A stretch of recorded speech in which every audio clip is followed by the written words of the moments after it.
We got your 6. At 6 a.m. with The Link on Breeze 93.9 FM.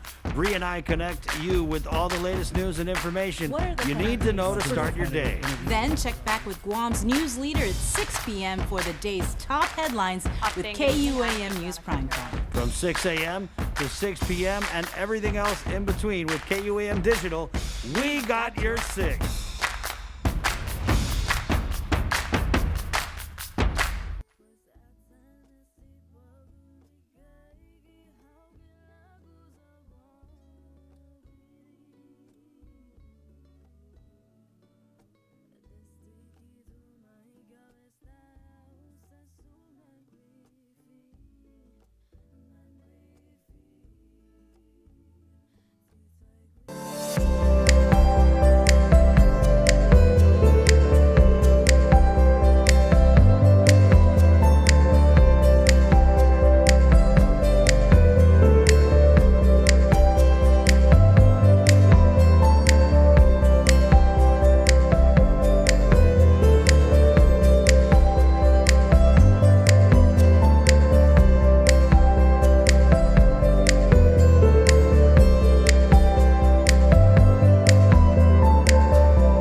Et su ita saluda antes de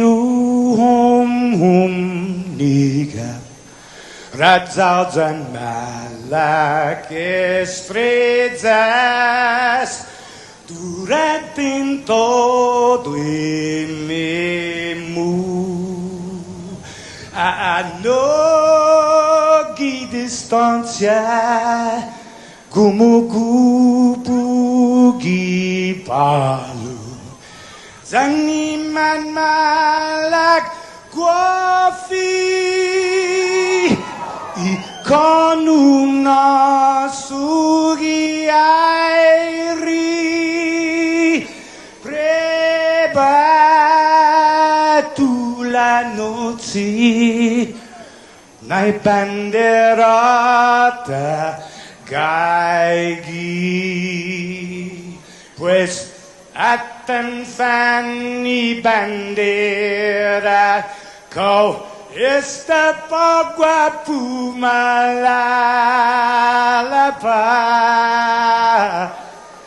giluk tanu man libri,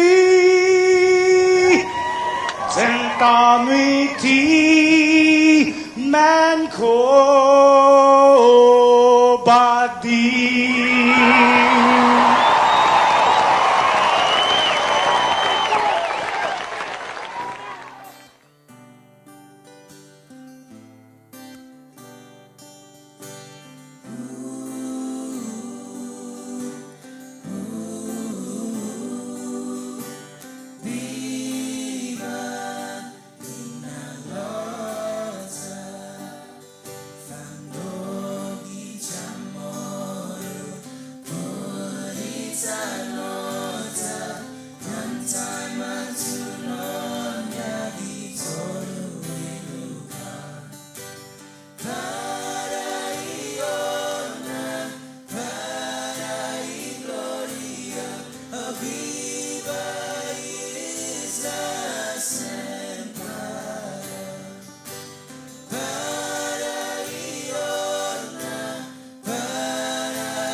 wanted to give this Monday morning that Friday vibe at 6:18, the third day of August. Good morning, Sabrina. Good morning, Christopher.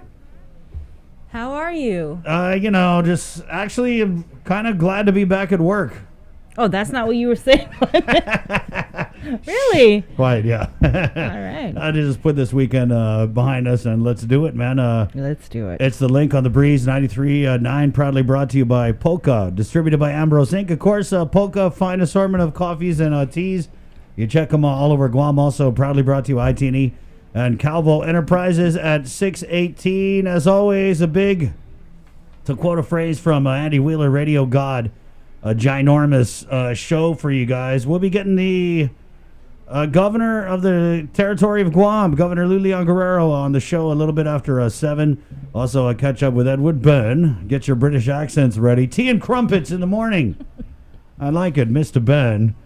We should talk back in a British accent with him, just to throw him off. I think we've done that before, though. I wonder if we talk back British, will he go Chamorro accent? Yeah, and you also told him top of the morning, which is not. Top of the morning is Irish? Right kingdom, wrong island. Okay, got it. Sorry. And then we're getting Dave Della Sola. There is so much fraudulency. So much fraud that now people aren't going to get their unemployment because the system has been compromised. So we'll talk with Dave about that. We'll get Paul DePauw, Guam Police, do a crime update. We had him on last week, but we kind of got caught up in that whole fentanyl discussion. So we'll give him his time to shine this morning. Also, this morning, Attorney General Leevin Camacho. And then we will wake and bake. Wake and bake? Yeah, we'll wake and bake with my favorite member of the Cannabis Control Board, Will Parkinson. I don't even know what wake and bake means, but wake and okay. bake, it's a term, colloquialism used by people who would consume marijuana, which is now legal. It's a wake, and then you bake your brain, which I don't condone Bake it. your brain. Yeah, that's the history behind it, Bree. Bake your brain. Ew. See all those old commercials, they got it wrong. Your brain isn't the egg being fried, it's a baking thing. Sort of a slow burn. That doesn't sound good, though. It doesn't, you're right. Yeah. But it is what it is, Bree. Okay. It is what it is. 6:20, and then Mondays we do our good note. All right, so that's what's going on the show. And then the missing ingredient, Hagunai, 637-0094. Give us a call, 620. As always, let's start the day with a look at our KUAM News headlines from the KUAM News team with your Morning Link update. Good morning to Adriana Cotero.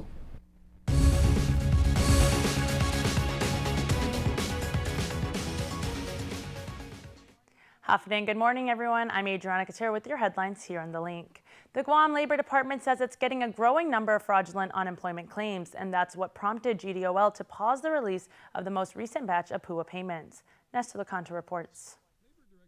Labor Director David Della Sola says there was just too much suspicious activity in this week's batch of payments to send them out. Not only are we cleaning that batch, but we're also cleaning the days going forward and looking at those extra fraud measures to get them put into the system.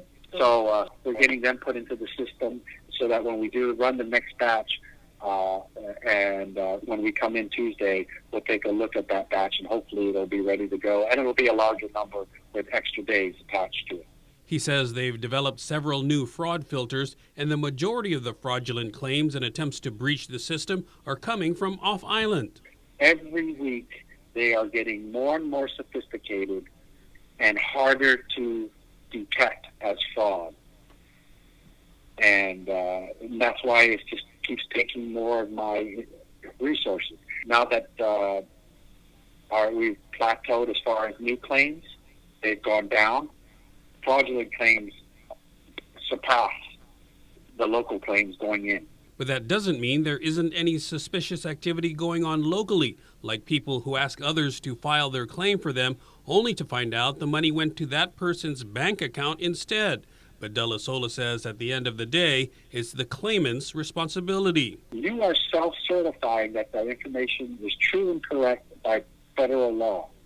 You are self-certifying, not somebody who's putting in the claim for you.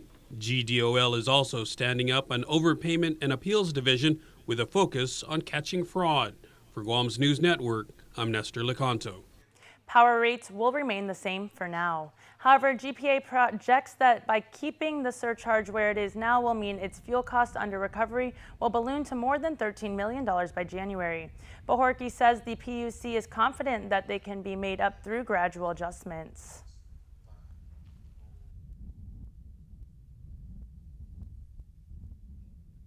All of the commissioners referred to the current economic conditions as the reason for maintaining the LEAC factor at 8.6 cents. The economic hardships in terms of impact on the economy, unemployment cases, the fact that many people have been laid off, the psychological impact of the current times. The PUC will conduct another full rate review in October. And that's the news for now. We'll see you here at 6 tonight on Primetime. Thanks a lot, Adriana. The latest with containing COVID. On Saturday, the Joint Information Center reported 3 additional positive cases of COVID-19. 2 of those cases reported contact to previously confirmed cases and were identified through contact tracing. To date, there have been a total of 359 confirmed cases of COVID-19 with 5 deaths, 304 released from isolation, and 50 active cases. Public Health, in the meantime, has begun COVID-19 testing at the Department of Corrections to obtain baseline data of staff, inmates, and detainees. DOC employees were swabbed Thursday by public health nurses, and testing of inmates and detainees will be scheduled for a later date. Testing will be done in a phased approach to allow for continued operations of the facility. Public Health is coordinating with DOC and the hospital to train nursing staff working at DOC to take over testing. DOC's operations plan will be followed to ensure operations are not disrupted or compromised in any way when testing is underway. Expanded community testing, meanwhile, will be held tomorrow from 9 a.m. to 12 noon at the Our Lady of Peace and Safe Journey Catholic Church in Chalampago. The testing is free and open to everyone. Let's now bring in Tomas Manglonia, who is joining us live with the very latest in regional news. Good morning, Tomas.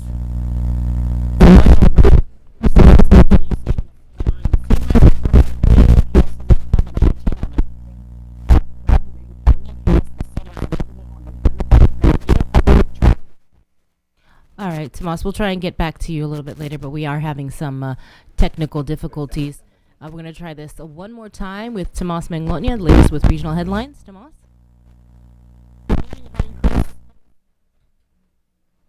All right, Tomas, we are having technical problems with that feed, but thank you so much, Tomas. In national news, after a week of record numbers and deaths from COVID-19, Florida is preparing for a storm that has forced the shutdown of many testing sites. Isaias has been downgraded to tropical storm, but forecasters say it could regain strength. Dana Bacchus has more from Los Angeles. While Florida deals with one of the nation's worst COVID-19 outbreaks, the state is also preparing for a powerful storm. We thought that we had enough with corona.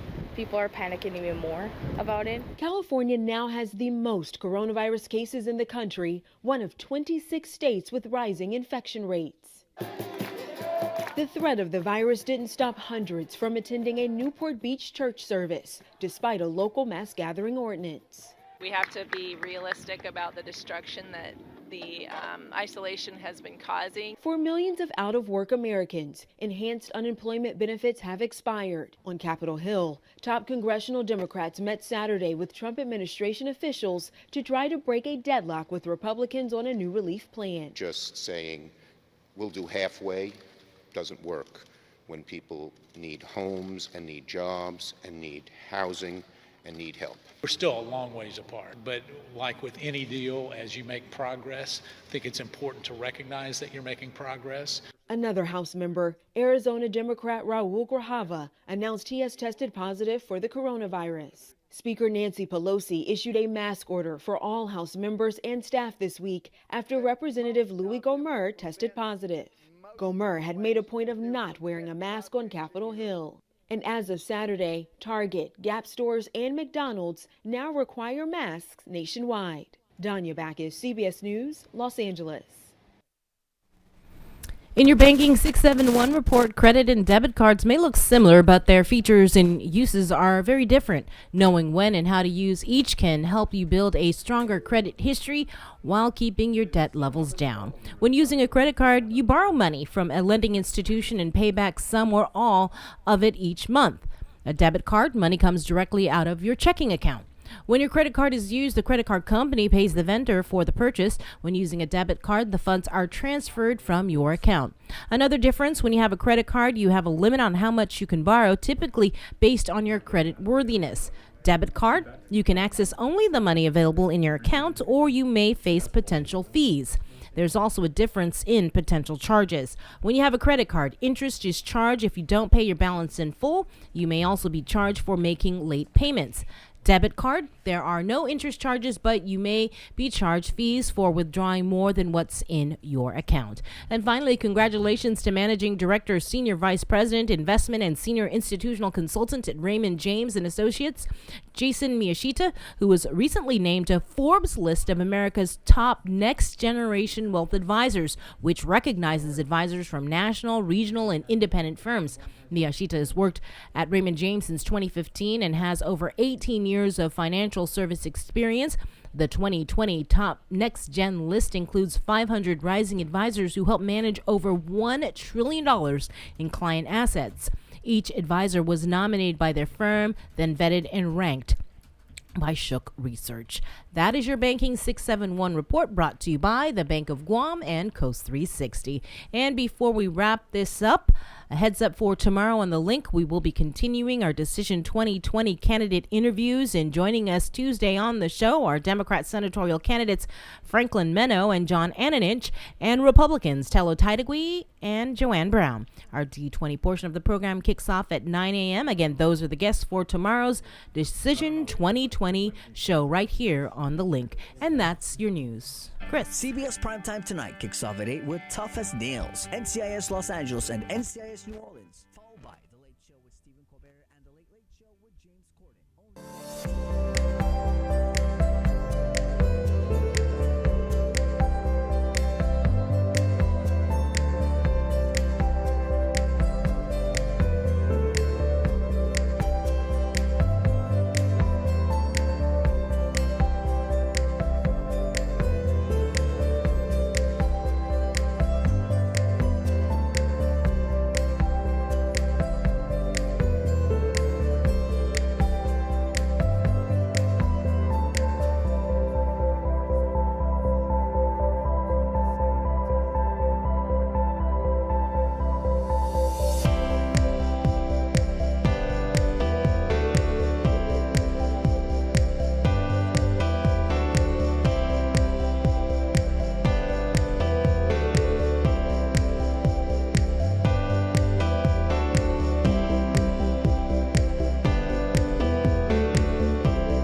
new week, new technical difficulties. 6:34. Everybody wants to know. Let's go to the phones here and we'll do our weekly weather update with the National Weather Service, where we have meteorologist Mike Middlebrook joining us on the show. Good morning, Mike.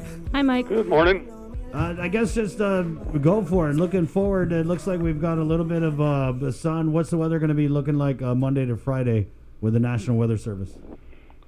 Well, for the week, the week as a whole should be characterized by isolated showers and thunderstorms. We've had an upper level low moving across over the weekend, and another one will be coming in around Thursday. But in the meantime, we do have a little disturbance to the south of the region that should bring scattered showers and isolated thunder into our area tonight and tomorrow morning. What's it looking like Wednesday to Friday, the latter half of the week, Mike, as we get towards the weekend? Wednesday looks pretty nice. Probably the fairest day of them all this week. As I said, though, the upper low coming in from the east later in the week should bring isolated thunderstorms back for Thursday through the weekend. And showers could become a little more numerous again sometime around Thursday or Friday. We're still evaluating that possibility. All right, so rain starting tonight. Wednesday, things will clear up a little bit, and then back to rain Thursday through the weekend. That sounds pretty good. Yeah, that's just about it. Wow. When you going to put it in your app? Mike, thank you, man. Hey, you're welcome. Have a great day. All right, You take too. care. Oh, there you go. Weather. 6:35, and now let's go back to our Zoom feed. I was hoping it was going to be nice this weekend, but yeah, I mean it's who knows? You look outside, it's nice now, and then we did have some rain over the weekend, but it was like 10 minutes at a time. Let's go. I'm kind of scared to try this now. Tomas, are you there by Zoom, buddy? Ooh, yeah. We'll wait for Jason. He's in the other studio B. Right. We've actually got 5 studios. How's his output? Maybe you should lower his output Yeah, down. 'Cause you it can sounds see a kinda little. hot. Yeah. You could hear. Pretty hot. Jay? Nothing? Tomas? All right, that's All not right. working. God donuts. All right, well, there you go. How about we just show them some breakfast, guys? Is that working? Right on. Oh, man. So anyway, Mondays we try and, I thought we'd try and make something for the show here. Mhm. And I whipped up a little something for you guys. Ooh, fried rice. Little fried rice here, but not just any fried rice. This is a KUAM collab. It's Tenala Kutney fried rice with our coworker, yes, David Delgado, Double D's famous smoked meat. This stuff is going viral.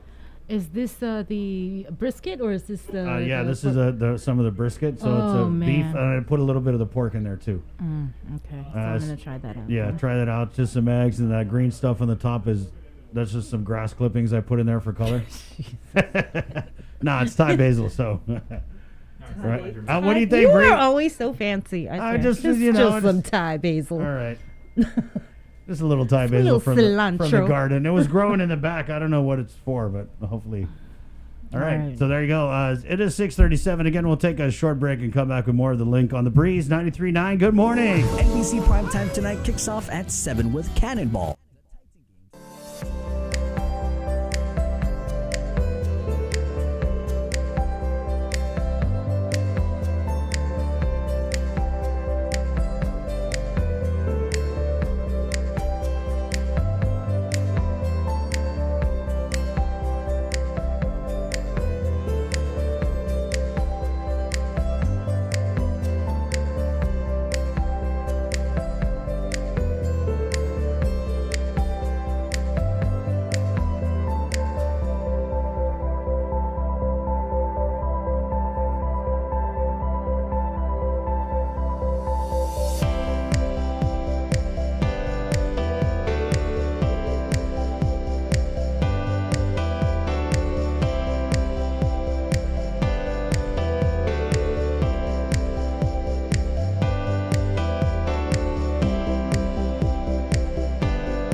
Mount Carmel School offers daily in-class instruction for all working families on Guam. MCS is safe and fully compliant with safety requirements. Children and parents need daily classes, pre-K through 8th grade. After school and online programs are also available.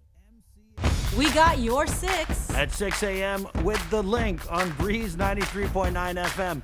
Bree and I connect you with all the latest news and information you need to know to start your day. Then check back with Guam's news leader at 6 p.m. for the day's top headlines with KUAM News Primetime. From 6 a.m. to 6 p.m. and everything else in between with KUAM Digital, we got your 6.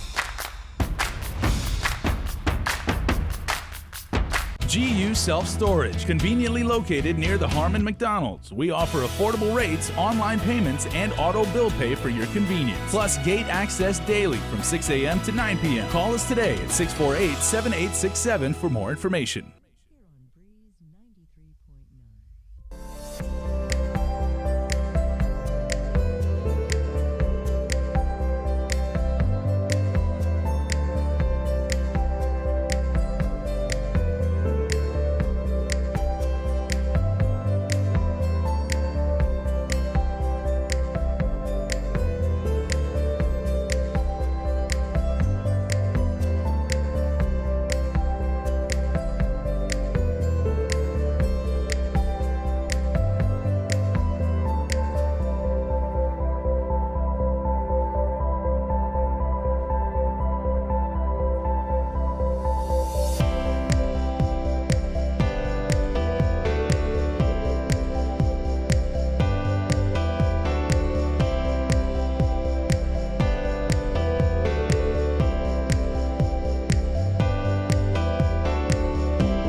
We got your 6 at 6 a.m. with The Link. For watching on our KUAM News Facebook live feed, just had to sort a bunch of stuff out. Well, still sorting a bunch of stuff out there. So let's switch it up to the old-fashioned way. We'll get Jermaine Alerta, who's the executive director of the Guam Developmental Disabilities Council, on the line. Good morning, Jermaine. Good morning, Chris. Hi, Jermaine. Good morning, Sabrina. Good morning. So I understand that we are celebrating the 30th anniversary of the Americans with Disabilities Act, the ADA. Yes, on July 26, 1990, President George H.W. Bush, the first Bush, signed that act into law. And so what are we doing here on Guam? So the 30th anniversary, so the DD Act, actually, which establishes the Guam DD Council, it's a federal law, but within that DD Act, it also established, on Guam, you're more familiar with UOG Cedars. Right. And Guam Legal Services Corporation, the Disability Law Center. So those are all DD activities that were established in the DD Act, and we're traditionally known as tri-agency partners. We work on a host of activities throughout the year. But for the ADA, we're working to heighten awareness within our community, within the public, right? So, we're trying to further understanding of what the Americans with Disabilities Act is. Where we're not looking at it as just a small 1 day, 1 month event, but we're trying to carry out events throughout the rest of this year and into next year, and try to make them have a lasting effect on what the people in our community understand about the ADA, its importance, why it was implemented in the first place. And we have a host of events that, not because of the current situation our community is in, they're not all finalized, but they're in the process, and there are certain things that we want to bring out to the public, make available to the public, that heightens, again, like I said, the understanding of the ADA and disability right laws that we have, not just in our local laws, but also in our federal laws. Right. And speaking of awareness, are you aware of that lawsuit, or maybe you can bring us up to date on the lawsuit that was filed years ago, I want to say, by Roland, I think it was Roland Taimanglo.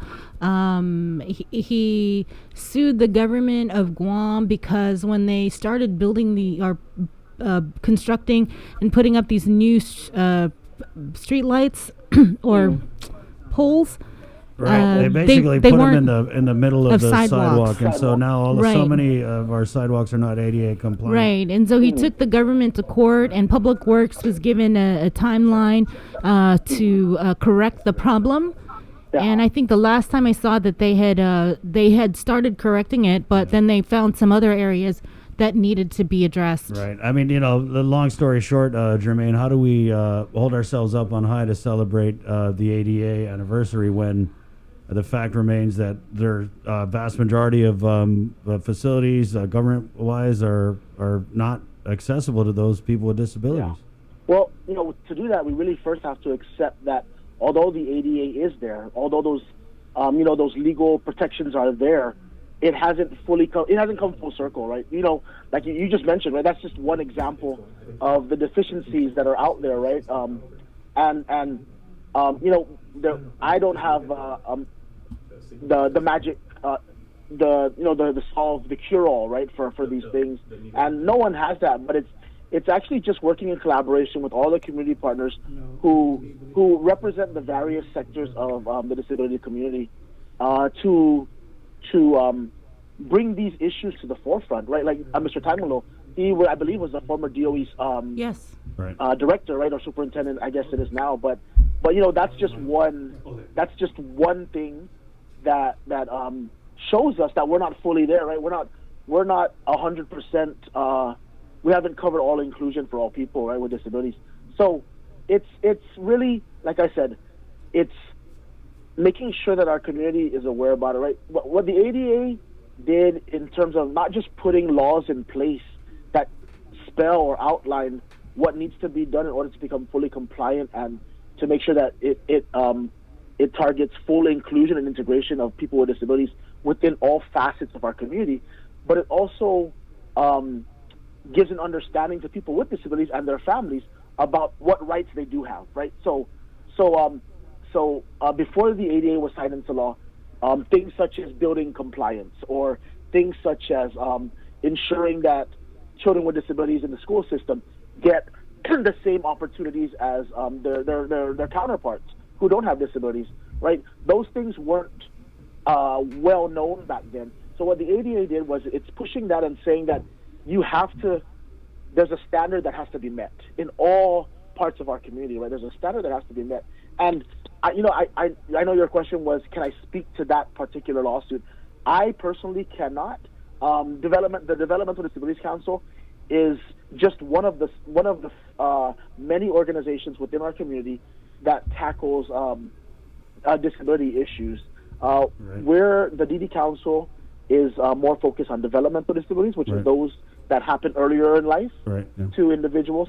But we do. But I mean, Jermaine, as part of the tri-agency thing that you had mentioned, don't you think that it would behoove you or any of the agency has to kind of, I don't know, go to Adelup and be like, hey, what are we going to do to become ADA compliant outside of, trying to do these piecemeal solutions according to this lawsuit? Because we could just go and do it if the will was there, right? It's not like we have to wait until the court says go.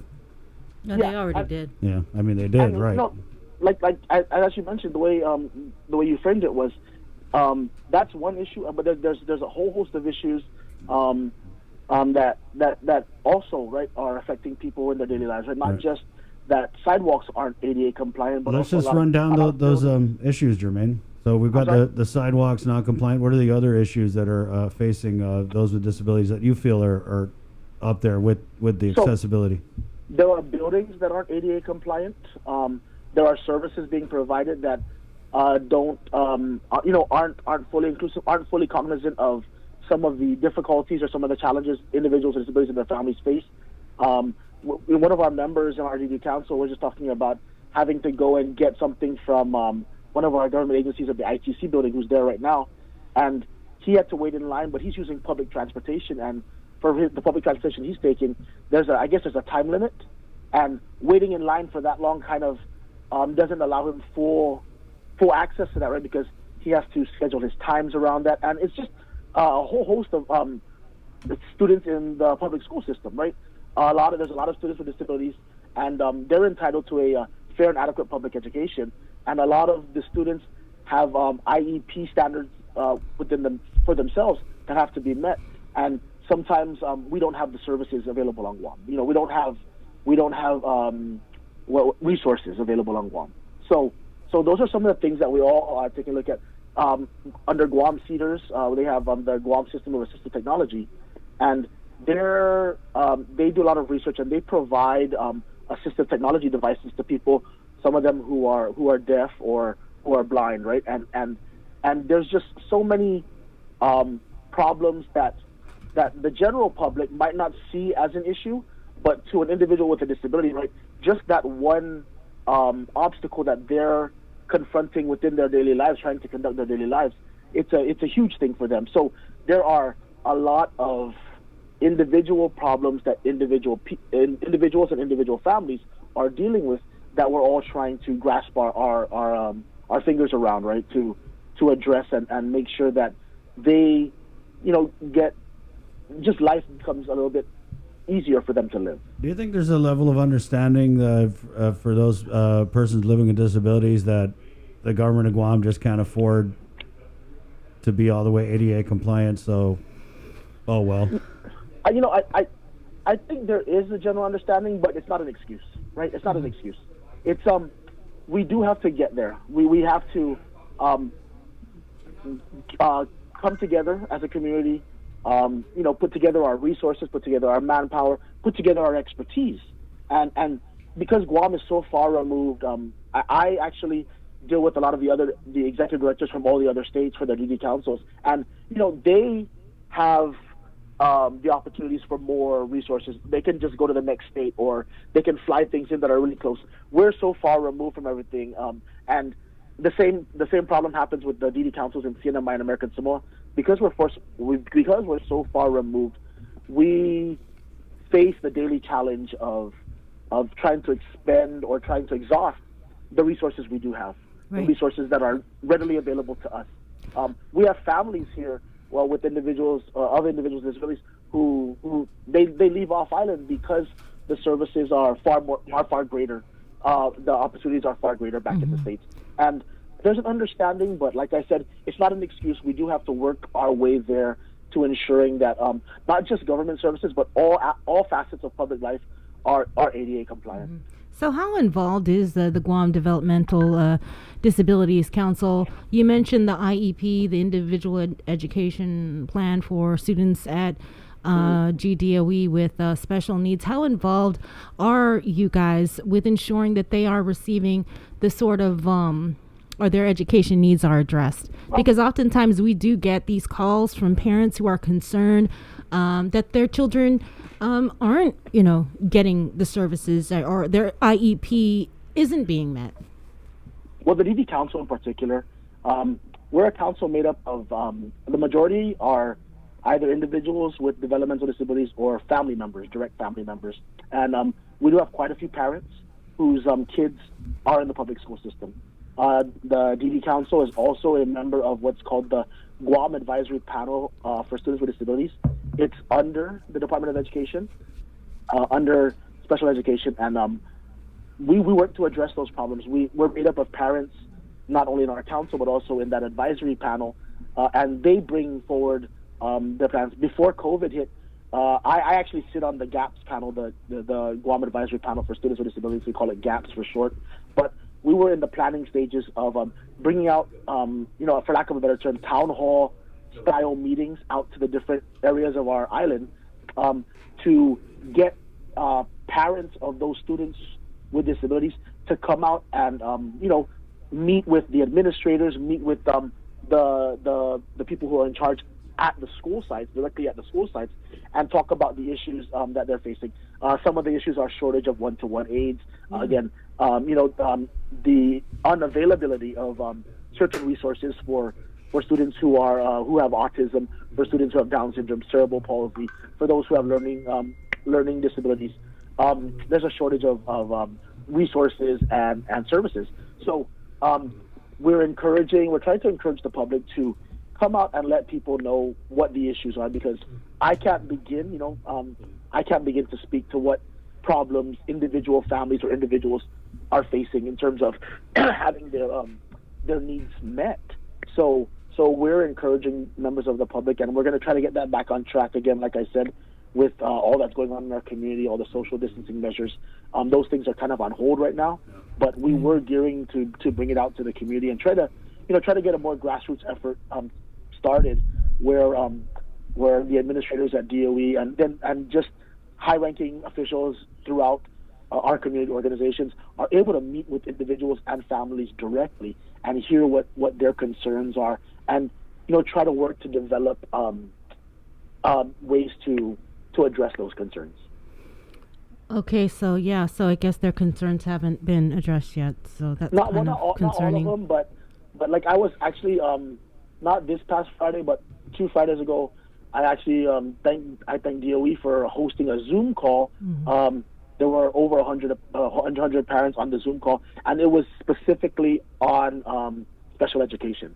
So there was a lot of questions being asked. A lot of parents were concerned about the upcoming school year and how it's going to run and how they're going to be able to prepare their child for an obviously different learning environment for this upcoming school year. Is that the first of many more to come? Because school is about to start in a few more weeks, and if these parents are just participating in their first Zoom conference, it looks like they need to have more Zooms. Well, I can't speak to what DOE is going to be doing, but that was one of the opportunities they were affording parents who may have had questions or were just concerned about some of the issues surrounding the upcoming school year, and they were able to call in. But they kept repeating it, kept encouraging parents, call your school administrators, call DOE Central, call them and address your concerns to them, and they'll try to get answers to you. The deputy superintendents were on that Zoom call, and they were answering the questions that were being posted on the chat. They were trying to get them as quick as possible, and they gave out all their email addresses, all their contact information, so that if parents or guardians of students with disabilities had any questions or concerns, further questions or concerns, they could follow up with them. Okay, and so if they want to get a hold of the Guam Developmental Disabilities Council, and just meet with you guys directly, where do they go? What can they do? Okay, so they can call our office, 735-9127. We're located in Manila, the Castle building, Castle Mall building. It's the building where Subway is if you're going to UOG. It's right across where it's right at the traffic light where the mobile is and all that stuff. I'm trying to give Guam directions here with landmarks. All right. Yeah, it's across the Muay Thai gym. yes, that talent box. Yeah. Right, yeah. So we're there in that building, but like I said, we don't, we work with a whole host of partners.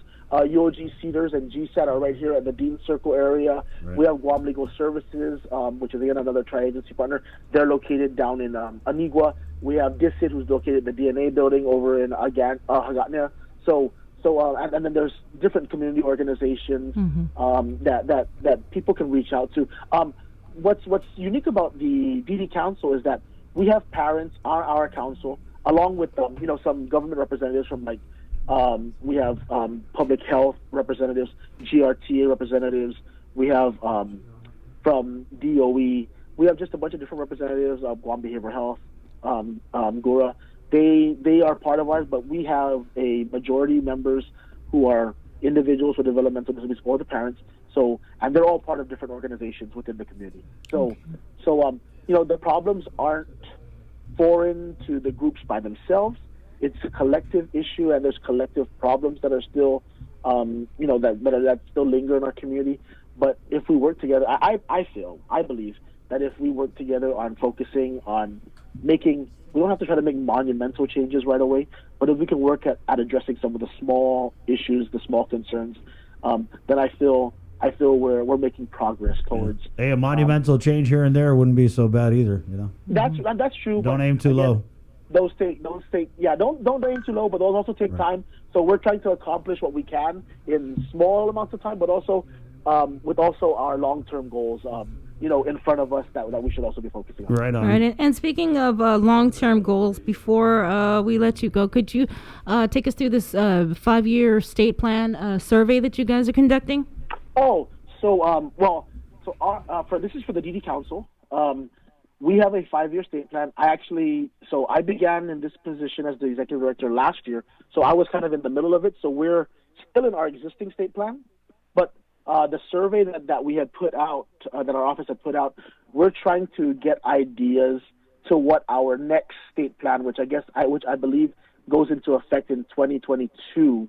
We need to figure out what types of goals we want to set for ourselves. What type of goals our council wants to focus on for the next 5 years. We're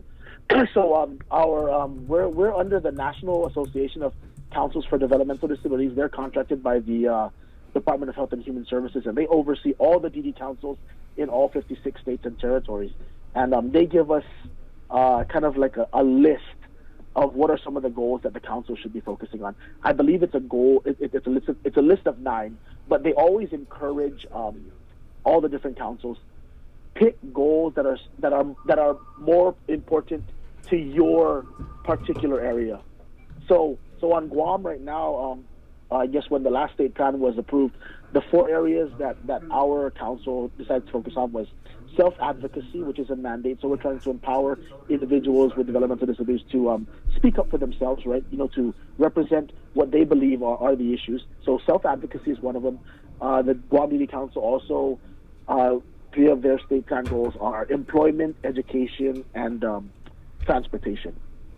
So what the survey was is we're trying to get a feel. We obviously gave it to our members, but we also gave it to our community partners to try to reach out to the people who are in their network to see what types of goals we should set for ourselves as the council to address and to work on attaining in our next state plan. All right. Thank you so much, Jermaine, for joining us this morning. Was there anything else that you wanted to get out? Well, I do want to push that on Guam, along with, again, Guam Cedars, Guam Legal Services Corporation, and DISID. We're trying to push the hashtag this was Cedar's idea, but hashtag ADA30 Guam, and it's just highlighting parts in our community that are helping to push the goals of the Americans with Disabilities Act. So we want to highlight it at a local level. We want to highlight people, businesses, events, or organizations where you can see that they're making accommodations for people with disabilities. So we're trying. That's part of our community awareness. And then, like I said, we have a whole host of other events that are in the planning stages right now. Like we want to bring out some films dealing with disability issues, make them available to members of the public who wouldn't otherwise maybe watch those sort of things. We have art contests in the planning stages. We have just a bunch of different ideas, and the ultimate goal is to heighten awareness within our community. Like Chris said at the beginning, it's hard to say that we're pushing for people to understand the ADA when just the education about it right now isn't so high in our community. So we want people to be more aware. Yeah, Jermaine, I know you guys got a Twitter and you're doing the whole social media thing, but reach out to us, man, because we do have a lot of listeners who have disabilities, and they call all the time asking stuff. So fold us into the mix, man, and we'd love to be a partner and get the word out. Help you get the word out. I do appreciate it. I know we tried to get in contact a couple months ago, but I think larger news. But there was a little COVID. There was a COVID or something, right? Yeah. So a lot of those things, a lot of those plans or initial plans had changed. Yeah. But I really do appreciate you guys giving us sort of a platform to reach a greater amount of people. But thank you for mentioning that. We do have social media for those who. That's the thing now, right? So we do have a Facebook, we do have a Twitter, we do have an Instagram, and it just shows some of the events we get involved in, some of the partners that we link up with in terms of pushing some events. It's not that full right now, only because COVID is going on right now. But there was a lot of work being done before this.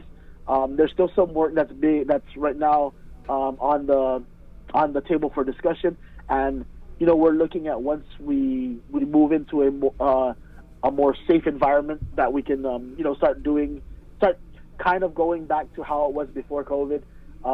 We have a lot of plans in the upcoming months and in the years. So we look forward to what you guys are going to be doing and spreading the word and helping out. Amen. We really appreciate it though that you guys are giving us this opportunity. Of course, Jermaine. Of course. Yeah. Anytime, bro. You got my number. Yes. Please use it often. All right. Thank you guys so much. Take care. Okay, there you go. Wash your hands. Take care. All right. 708. That was Jermaine Alerta. Let's try the Zoom again, guys. I'm scared, though. Let's try. Okay, stand by. Okay, hold on. We're going to try the Zoom feed. Okay, she's good. Are we good? Yes, we are. So let's welcome to the show here on Monday at 7:09 on the link, The Breeze 93.9, Governor Leevin Guerrero. Good morning, Gov. Good morning, Gov. Good morning, Chris. Oh, wonderful. Can you hear me? We can hear you loud and clear. Yes, definitely. Very loud and very clear. Mask. Wow, nice mask, Gov, first of all. Wow. So make it fashion. Wear a mask would make it. So where'd you get your mask first of all, Gov? Well, nowadays, you say, okay, I'm put on my clothes, put on my shoes, and then I'll put on my mask. It's part of the attire of people now. Right. Got to make it match and everything. You coordinate. Gov, thanks for joining us. Really, we just wanted to get you on the show and give you the floor. I know there's just a bunch of stuff that we want to catch up with you on, but first we'll give you the opportunity to let you tell us what you think is most important for the people of Guam to know on this Monday morning, Gov. So go ahead. Sure. So just to let the people know that we are still in public health emergency, of course. We are on PCOR 3. We've been for PCOR 3 like maybe 8 days to 2 weeks. We're still doing really good with our containment of our virus, and hospitalization remains stable. We've just now, I think, went down from a 5 to a 3 census of COVID. None are ICU patients, so that's a good sign. Everything that we are measuring, everything that we are using as metrics to assure safety in the island is within our favor. And so we continue to be very adamant, Chris, about mask, social distancing. And if you don't have to be out, don't be out. We want to really make sure that we can solidify and, strengthen our ability, which we are, to contain this virus. All right. Thanks, Gov, for the update. I wanted to ask about the homeless shelter. And I know we're on week 4. When we spoke and we visited the global dorm a couple weeks ago, they were mentioning how, it is temporary, which you've said from the beginning. But they're concerned that they're going to be just kicked out because they haven't received all of the wraparound services that they thought they were going to be receiving. Are we going to see an extension for that particular facility? Or have we signed any other contracts for other homeless shelters? This facility that we're using is just a temporary facility. It's to hold people over. And our plan is to go into a transition form and have a more permanent housing. What we're doing, it's a whole complicated thing. It doesn't happen right overnight. This homelessness issue has been a problem. There's a lot of complicated reasons why people are homeless. And we're trying to get as much as we can of a wrap around service that we have contracted with Catholic Social Service to provide those needs. Of course, the end result here, Sabrina, is to reconnect people with their families. It's to also put them in a situation where they can provide for themselves. We are working towards that. We are putting funds and resources to the Mayor's Council, who is going to be in charge by opening and creating their Office of the Homeland, no, Office of the Homeless Assistance, and I think Poverty. And we have put money there. I also am looking at giving stipends for the homeless to go out and, start either cleaning parks, pulling down weeds, things like that, that we can say to them, hey, here is some a stipend for that work, and set them out in a good start to providing income.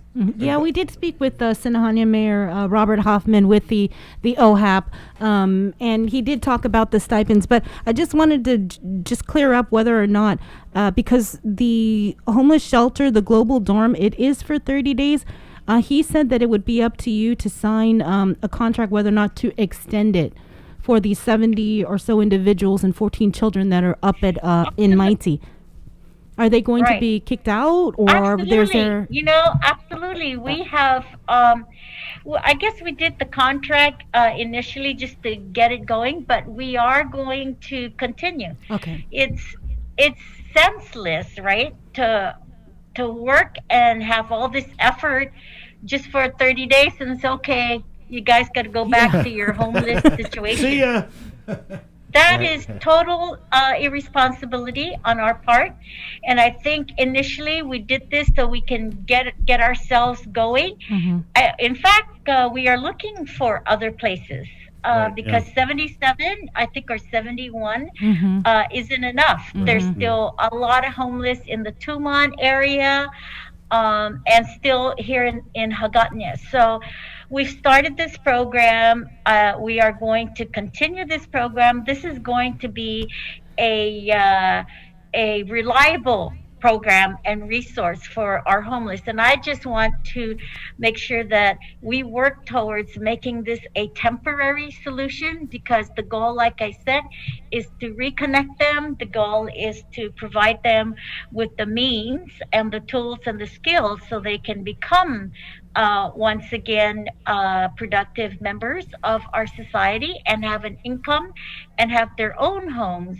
Of course, there are those that have mental health issues and much more maybe social issues that we need to, of course, bring in public health, mental health, There's an interagency council that also the lieutenant governor has established, and he's met with them, and these are the interagency councils that would work together to provide that wraparound service for our people. Gov, we had former Governor Carl Gutierrez on last week, and he had talked about housing some of the Tumon homeless in a facility. I think he mentioned the Tumon Tamuning area. Can you give us any info on the procurement of that facility, if it's already been procured? That is ongoing. Okay. I think GSA is trying to do their procedures and whatever protocols that they need to do to follow the rules and regulations. That's a place. But I also wanted to say that we also have an inventory through the Guam Housing Corporation of homes that are abandoned, and so what that is in their inventory of assets, and so we are going to renovate those, and that is like one of the more permanent homes for our homeless. Mm-hmm. You know, schools are getting ready to start, and I think some even private schools are starting today right today or this week. Tell me about like the monitoring that the Physicians Advisory Group and Public Health is as well as your office are doing right now. For the school opening? Yeah, right, because some schools have started already. I think FD started. Right. Yeah. So the public health issues the guidelines, mm-hmm. and the schools are required to submit their guidelines of social distancing. A lot of it, of course, is self-policing. A lot of it is coming from responsibility. But the public health will be going out to looking at their process of complying with their social distancing and mask and so forth. It's a big debate whether to open or not. Sabrina, you hear the debates nationwide. Yeah. Also here, the superintendent tells me that when the public schools registered, they received like 19,000 registration forms. Right. 65% of that parents want at-home schooling. So there's still that also options that the public schools are looking at. And so, I think we need to take it very slowly, and we need to monitor it very closely. And we are working with the school officials to make sure that they are aware of what the symptoms are with children and have their protocol of what to do when they incur a positive case. Gov, if we could touch on the budget. I know that there's been a whole back and forth about the budget that's before the Guam legislature. I mean, we had your policy director Carlo going head to head in a really heated exchange with the Republican Party chair of Guam. So if you could, Governor, I know that I saw that Lester and Senator San Augustine, the finance chair, are kind of working on some revisions to that $1 billion budget. So if you could just maybe speak a little more to the budget, the process, and any revisions that may be coming down from Adelup. Sure. So we have been working very closely, like you said, with the Office of Finance Budget in the legislature. We're really tracking our collections and our revenues, and making some very, I think, calculated and reliable projections. And we're at this point now of agreeing or negotiating what revenues to accept. And so they're almost there. We are almost there, Chris. And once the revenues are accepted, then we will look at the various detailed budgets to make sure that we are within budget. I just wanted to comment, though, about some of the discussions that Senator Ada and Carlo had, and it's primarily over the economy. Mm-hmm. And I don't believe and agree with Senator Ada's description of we are dead. And you can see that out there when you travel. when we closed the essential or non-essential businesses, we remained a lot of the businesses. We allowed hardware stores, we allowed the grocery stores, we allowed the construction industry. Basically, a lot of our businesses continued on. And the tourism industry, yes, is a serious problem. The tourist industry is basically zero. And that is something that we are working very aggressively with the markets in the various industry that come to our island. We are also more of concern about making sure our community is safe. Right now, our community, like I said, is contained the virus. And we are working at having a balanced protocol so that tourism can start coming. But I just want to make sure that you are aware and the public is aware that the tourists really themselves closed their travel to Guam. The Japan doesn't allow, or they're in a level 3 travel alert, which means they are discouraging traveling off of Japan. So is South Korea, and so is Taiwan. So the countries themselves have to be able to open their borders before we can see a robust tourist activity here, because tourists are deterred from traveling because they have to go back quarantined. So that's a bit of a deterrence for them. And that's something that I think we'll eventually be seeing as lifted off once the world, and I don't know when that will happen, but because you've seen it, Japan opened, they lifted their public health, they opened domestic travel, and now it's surging. The countrysides are very concerned and very upset that travel is allowed from the metropolitan area over to the countryside. And they're working very hard to contain again, and they may go back to again putting some severe restrictions to abide from that. But I do also would like to again remind our people that although tourist dollars are not in our island, our economy is also backed by local and federal government spending and also military spending. And you've heard me say this. We have over $1.6 billion of potential revenues coming into our island. So far, we have seen over $634 million pumped into our island in various mediums, through economic stimulus program, to our pandemic unemployment benefits program, through our PPP loans, through our economic disaster loan programs, through our program Salapi, SBA grants. We've increased the SNAP eligibility so more people can be qualified for it.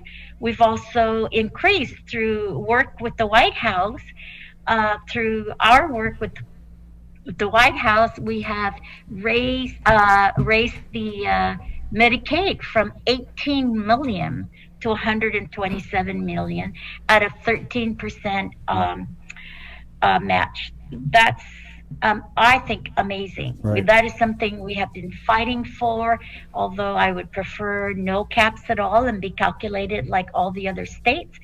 But there are many federal aids and programs that is in our community, and I can also see it, how it's helping our community. I can see it in the collections. Income tax collected, withholding tax collected, yes, BPT has gone down. but it's starting to balance out in terms of shortfall. That I think by the end of this fiscal year, Chris, we look to maybe have anywhere from $4 to $8 million shortfall.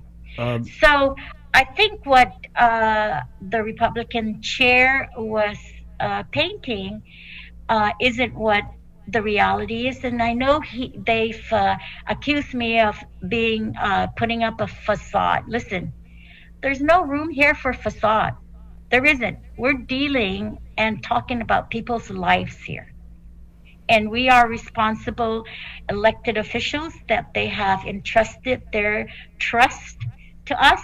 We are accountable and we are real. We are practical and it's reality. Wow. There's no facade. Gov, I like that. I like that. Your facade, huh? Oh, Tony, there's facade. Todd's a facade, Guini, boy. Todd's a facade, Guini. Gov, if you could, how about that congressional race? How about that congressional race in the Democratic primary?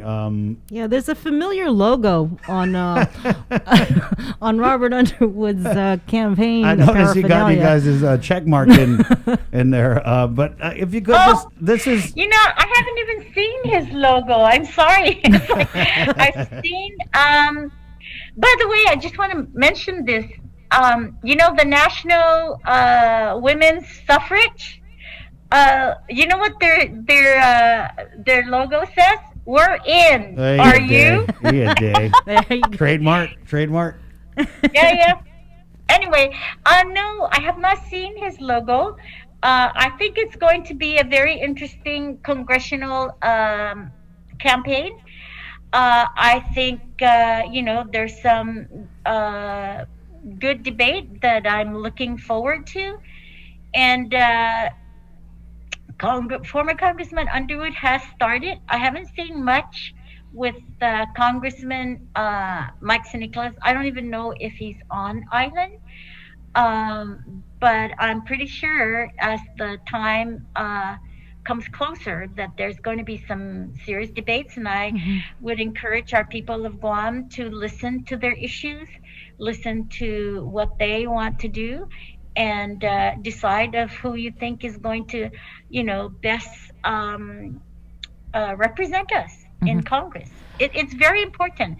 As you can see, there's been a lot of relationships here. I get on a telephone call with the vice president, and sometimes the president's there, but all their key cabinet members, you know, Dr. Fauci, Dr. Birx, Mr. Fielding, I think is his name, HHS, FEMA is there, and they give us updates and they give us what is coming down the pipes, and it's an opportunity to also discuss issues there. But that is going to be a very interesting debate. Have you spoken? When's the last time you actually spoke, whether it was on the phone, well, definitely not face to face, with Congressman Michael Nicholas?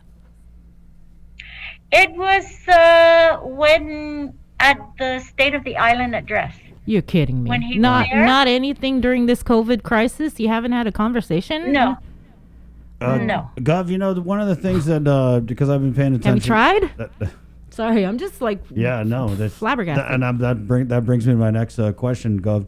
Your former Congressman Underwood's campaign, he's really raising the issue that we need to work collaboratively with the congressional office. And if you could, Gov, because we all know that the working relationship between you and Congressman Nicholas, I mean, it's virtually non-existent, right? So how much do you think our island could benefit from a scenario where we're able to dialogue with our congressman? We, you know, are able to talk to him, you know, maybe weekly, even. How much would that change the complexion of what we're trying to do in Washington, D.C.? Because it kind of seems that you're just off trying to make things happen, and we don't have that assistance that we need, that cooperation. Not trying. She is making things happen without his help. I know, that's what I mean. So how different would it be if you did have that help?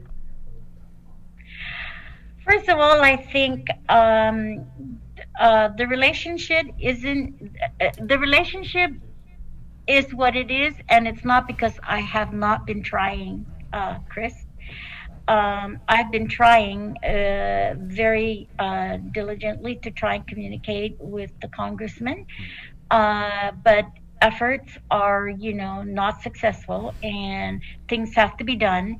And so I decided to work my way through not just Congress with people that we are familiar with, and also using the resource that I know in DC that would help move our agenda. And I'll tell you, former Congresswoman Madeline Berdaglia has been very instrumental in the stuff that I have been moving forward, particularly the Medicaid. She has a very close friendship with Speaker Pelosi. And when I was there, I met with Speaker Pelosi and told her about our issue with the Medicaid. So, you look at what opportunities do you have? Well, okay, you can't do this one for whatever reason. Let's look at other options and other ways so that we can get our agenda moving in federal. So you asked me, is it very important? Absolutely very important. We need to have a united voice in DC, through Congress, through the White House, even through political parties. We need to be saying the same things. And we haven't. Which is a very unfortunate situation, So I think, for our unfortunate. people. Yeah, Gov, I went back and I'd watched, and I'm sure you remember this, when Congressman St. Nicholas had went to Adelup for a meeting you had called, and this was to discuss the local war claims effort and its impact, which was later determined to be non-existent on H.R. 1365. But I went back last week and I watched that whole exchange, and it really took me back to that period in time where Congressman St. Nicholas was just so hell-bent on creating this narrative that what you were trying to do, which, I mean, we don't agree a lot of times, Gov, but I totally was 1,000% behind trying to pay our Monomco War survivors as soon as we could. And Congressman St. Nicholas had floated around this narrative that the local 181 effort would kill H.R. 1365, that people in D.C. were concerned that the local government was trying to do this while we were trying to move 1365 through the federal channels. But all of that turned out to be total nonsense.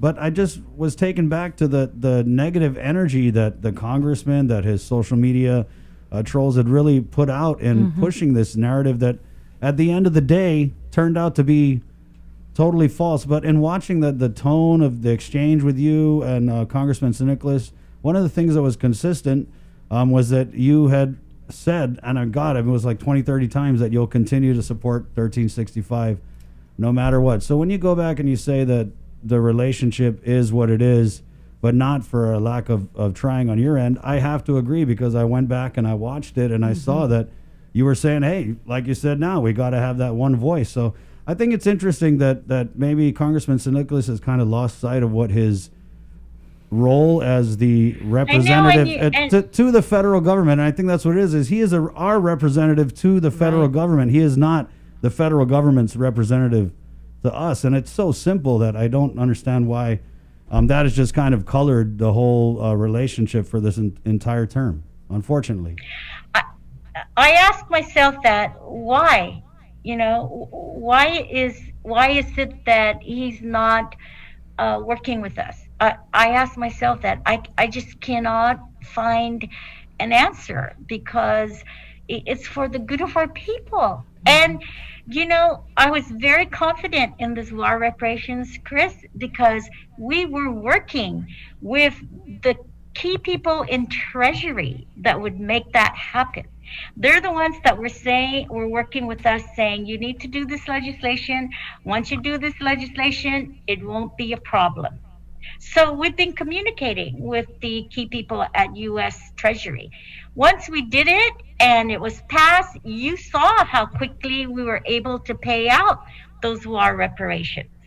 And they've reimbursed us for those monies already, and I hear they're continuing paying on. So the other thing now is that there are many of our manamcos, Chris, that did not register, or they thought they registered but didn't register to the right agency or entity, so they're not registered and they're not on the list. So I know the speaker is trying to open up again that opportunity through Congress, and is trying to work with the congressman to do that. But he's also not very cooperative with that agenda also. I just also have to say, Chris, that our Congress representative, like I said, needs to be united with our administration here, and we need to say the same things, unified. It's very key, because they don't have any, Congress over there has no exposure to Guam other than what your representative is saying. Or if we write letters to them and let them know what's going on. And a prime example is his testimony during a hearing under Senator Lisa Murkowski, where he totally threw our government under the bus when he talked about how we're misusing the federal dollars that were being given here. I had to write a letter to Senator Murkowski the next day, gave her our budget of the money, and explained to her what we have done with the money. And in comparison to all the other states, we have used our money much more than most of the states. And we've used it to put money in the hands of our people. And we have been accountable. We have been transparent. You see our CRER every month. We're open. We are an open book to the people of Guam. And he's totally said we were not transparent. We weren't using the monies correctly.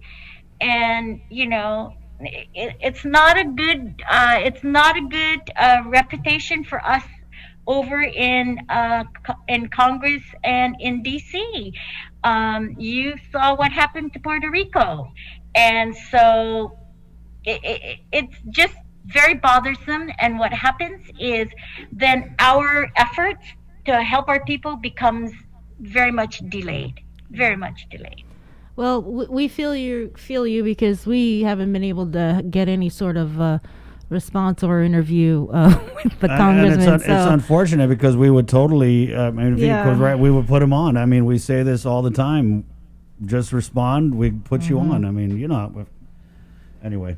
Yeah. So anyway, aside from Congressman Michaelson Nicholas, you know, good luck to him in the August primary. But I wanted to follow up on some things from our viewers and from people that have reached out to us and their concerns about the government quarantine facility, specifically their conditions. We had Donna on our show, Donna, Nadine. and Nadine last week, and they were really just so upset with just the cleanliness of the facility over at it was Wyndham Garden Gov, and there was like hairs and the carpet was mold on it the was towels. Just really bad. And it was something that Dr. Hoa Win had when we had him on the show. He said yes, it was issues that were brought up during one of their PAG meetings, and so right.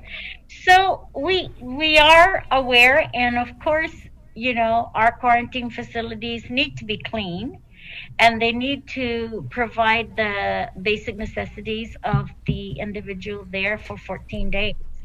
And one of the things that, because the facility is now under the purview of the National Guard, what the Adjutant General has insisted and mandated is that before the rooms are given out to the people, that they get inspected before it's released and said that it's clean. And if it's not, they will have to redo it again. The cleaning and so forth is the responsibility of the vendor, and we are going to put them to task and make sure that it does occur. All right. Govin, Are we ready to close it out? Yeah, I mean, I could actually go on and on, but I know you've got a busy schedule today, so I don't want to. And in closing, is there anything you want to put out? And we'd love to just have you on. I know weekly might be a stretch for you because you're busy, but we'd love for you to be a regular feature on the show, just for our listeners. They love hearing from you. Thank you. And thank you for the opportunity, Chris and Sabrina, to have me on. I just want to say that if there is any information that you or your KUAM need, please let us know. We will definitely make sure we give you the accurate information so that you can inform our people. I also would like to thank you for your educational awareness on masks and social distancing, and ask that you continue on, and let's not be complacent just because we are opening and lifting restrictions. I also want to assure the people of Guam that we are very much making the safety of our health and our people a priority, but we are also working towards bringing our economic health into a much more healthy situation, and of course making sure that when tourists start coming, that we are also protecting our community and also protecting our visitors. And just to say that the financial aid again that you have in your hands are ways that will continue bridging our economy and our revenues so we can continue to provide the services, safety, health, education, and move along to try and get to a normal life, as normal as we can be, with the, of course, the acknowledgement and the recognition of this coronavirus. So it's now been 5 months. I think this will continue on till, who knows, but I'm looking maybe by the end of this year that we may have some, better news about tourism and better activities for our economy. But I appreciate the struggle and the patience that our people have, and to please just continue on being safe and being mindful of the protection of our neighbors, our family, our friends, and also our community. We have done an amazing job where we are today when you see people all around surging, and people again getting more positives. We have been able to remain steady and remain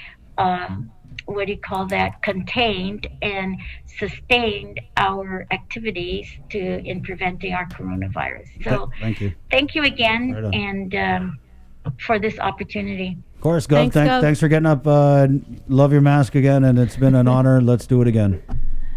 Thank you. Thanks, Okay, Gov. See you. Wash your hands. All right. Okay, 7:44. We'll take a short break. Come back with Administration Director Ed Byrne. Let me hear it, Bree. Mr. Ben. Mr. Ben. Right on schedule. A little behind. So we'll get him next right here on the link on the Breeze 93.9. Good morning. Mount Carmel School offers daily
Self-Storage, conveniently located near the Harmon McDonald's. We offer affordable rates, online payments, and auto bill pay for your convenience. Plus, gate access daily from 6 a.m. to 9 p.m. Call us today at 648-7867 for more information.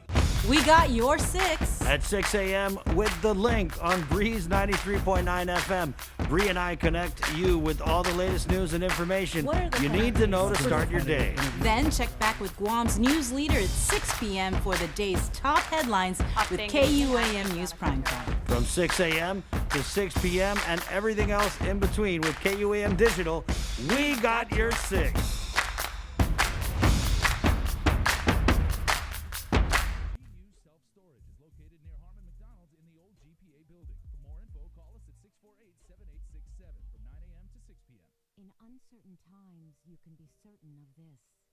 The Salvation Army is serving those most in need with help and hope.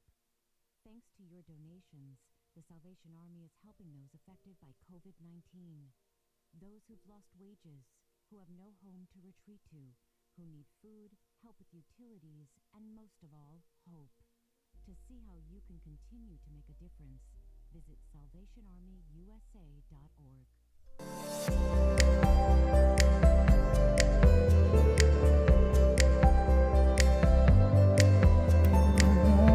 Sun.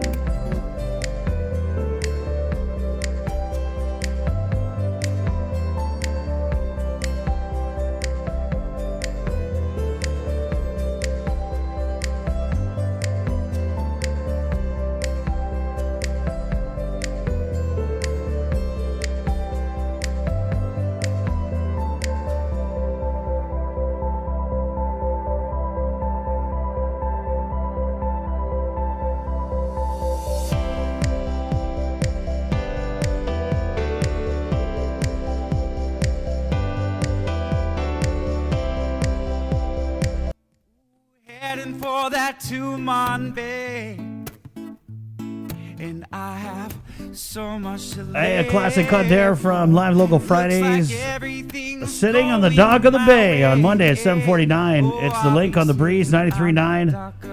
Proudly brought to you by Polka, distributed by Ambrose Inc. As you can see, our Polka pyramid there. It's a wonderful assortment of teas and coffees. Good stuff. That cappuccino one was premium polka. I like the peach tea. So they've got something for everybody, whether you want a little, you get peachy on a hot day, or a little coffee to wake you up with a polka. Also, lemon tea. Also brought to you by Cabo Enterprises and IT&E. Let's move right along here. And from the Department of Administration, he is the director, Mr. Ed Byrne. Hear ye, hear ye. Ed, Mr. Byrne. Good morning. You got to toast everybody? I got my coffee. Cheers. Yeah, ding-a-ling-a-ling-a-ling. Oh, thanks. What is it? Is this? I don't know anything. Yeah, that's. I think that's for weddings, maybe. I don't know. Anyway, cheers, Mr. Byrne. Thanks for joining us. I guess just first of all, the first thing we wanted was last time we had spoke. This was back when our show was called Containing COVID, which was a while ago. But we had asked for an update on the programan Silapin Edzuda ni Bunelos Lemay. And there were, last we had talked, there was a bunch of apps that you guys were kind of going through. So if you could just, what's the latest with that program and the status of paying out those benefits to people, Mr. Byrne? Well, there's two parts to the program. There's the part that public health continues to process, and we received 2 batches from them. I think it was on Friday, and the total of those batches are about 882 applications. For the ones that are being processed here, which just to remind you, are the ones that are solely for the program, Salafe program. There's no other public support like SNAP or anything else included. It's just for the cash payment. We're about as of, and we had people working yesterday on it. We're 68% complete. So how much is that? That's been paid out? it's about 1.3 million. The really interesting statistic that you probably need to know is of the ones that we've been processing here, 65% are unauthorized. Number of reasons. One is that their income, although they applied, their income was above the level that's specified in the executive order. But most of them are rejected because they've already received the payment as a dependent somewhere else. So we had people that were applying as a dependent and were applying on their own behalf, and the program only plays it out once. Are you saying we fraud? had to weed out those, and the result is that 65% of the applications are rejected. Is that, you think that's fraud, Ed, or is it just oversight? Maybe someone didn't know that they were claimed as a dependent? You know, I don't know. we unfortunately haven't had time to go and talk to each of these people. Some people really probably genuinely didn't know, because these, this is not an online form. These are all paper forms. So once it's gone into the box of public health, it's gone. So I'm just going to give everybody the benefit of the doubt and say that it's just an error. And is that what kind of takes up a bulk of the time, is just going through these apps and vetting that info like that? Yes, it is. And again, when we last spoke, I think I mentioned that the supporting documents that we need in order to verify these applications very often were separated from the application. People sent in an application and didn't send in the documents. And then when the deadline was extended to June 30th, the documents, or some of them, came separately and now have to be matched with the appropriate application. So I'm sorry, could you just go back? How much out of the 20 million has been paid for the Programmen Sloppy Zude and Itata program? About 16 million. 16, okay. Are you guys also doing the GITA loan program? We're processing the checks. The applications are entirely processed by GITA, and then they pass to us the information to cut the check. So how much has been paid through the 20 million GITA program? I have to guess that because it's not our program, and therefore I don't have my finger on it. But it seems to be around about 12 to 13 million. So it sounds like the assistance, for the most part, is getting out there, Ed? Yes, actually, I was just looking at some information. We had to report to the U.S. Treasury how much we'd spent of the original CARES Act money, which is, remember, about 118 million. And up to June 23rd, July 23rd, which was the date we were asked to report to, we'd spent 29 million out of the 118 million, which is 24.7%. And that compares very well with Puerto Rico, American Samoa, and the Virgin Islands. What percent are they at? We're all around about that same number in percentage. So, obviously, Ed, I'm sure there have been criticisms about how long it's taken to get this CARES Act funding out. But on your end, you say that these numbers show that you guys are actually getting the money out in what you consider a timely manner. Yes, as I say, we compare very well with everyone as a percentage of spend, and I know you were just speaking to the governor, and she is very concerned to get this money out into the economy. And with all the programs that we've been doing, the 5 programs that we've been processing here since the war claims, which was the first one, there's been a very great effort to get money out and into the economy and into the hands of people that need the money. And of course, these numbers don't include the amount that came out through the unemployment assistance. Right, Mr. Byrne, you said 29 million has been spent out of the 118 million. since July 23rd. Is that correct? No, up to July 23rd. Right, up to July 23rd, 29 million has been spent of the 118 million in CARES Act funding. Yes. Okay, Yes. so what about the rest of the money? Why isn't the rest of the money being spent? I remember that BBMR put out this projected budget, and they were going to buy plasmas and LEDs and computers and all of this stuff. Laptops. So why hasn't that money been used? Because 29 million is the estimated payment for Program and Salapi and the Gita local programs. It's about 29 million. Well, of that, we're talking of 70% and 60% being spent. Right, but I'm just asking, out of the 118, you said 29 million has been spent to date. Yes. Well, don't forget that the money has to last until the end of the year, end of the calendar year. So we got the money round about April 10th. The first tranche came on April 10th. So but we got 3 months. we got cars. I thought we got some police cars and some ambulances. I thought CARES Act money was used for that. Yes, we did. We did. And so the money is being spent. So, and as I was trying to point out, and I think while looking at it, we're about the same level as the other territories. So I think everybody realizes that each of their jurisdictions needs to get the money out, and we're doing our bit to get the money out here. And yes, we bought the ambulance. I can't tell you that the ambulances were bought before July 23rd. I think they were, but if they weren't, it'll be reported in the next report. I see. Okay, so then we actually had spent more out of this 118 million then. And also, the homeless shelter, we're going to be deducting money, deducting from this 118 million to fund the homeless shelter? Yes, that's being paid for by CARES Act, principally. Yes.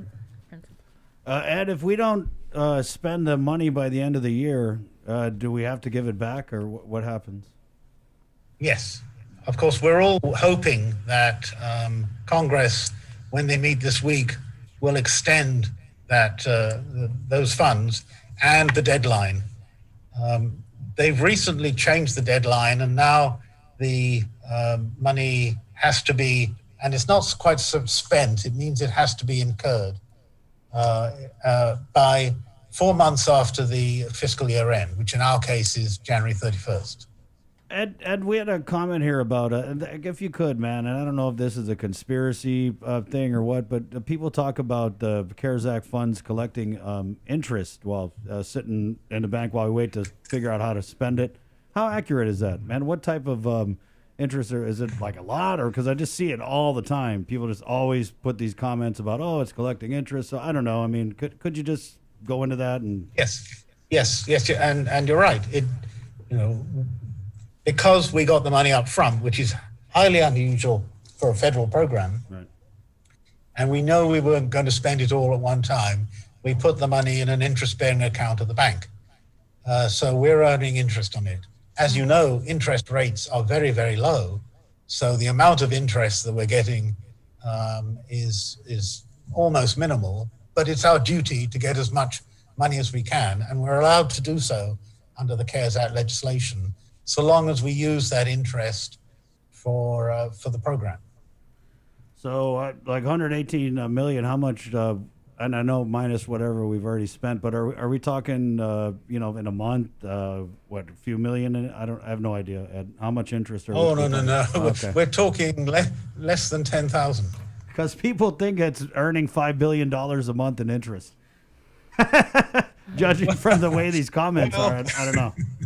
And I mean, I wanted to ask you because I'm just tired of hearing about it and not knowing the answer. So there you go. Well, thank you for asking about it, but it would be great if we could get so much interest. But mortgage rates and interest rates are very, very low, so we're not earning that much money. All right. And of course, there's a comment. Of course, he's going to say that interest is low. I don't even know what to do anymore. Look, I asked the guy. That's the answer we got. Moving on. Ed, let me get in there real quick here. We're KUAM FM in Hagåtña, Guam. Good morning to our viewers on KUAM TV8 on Monday. We're on the line with Administration Director Ed Byrne.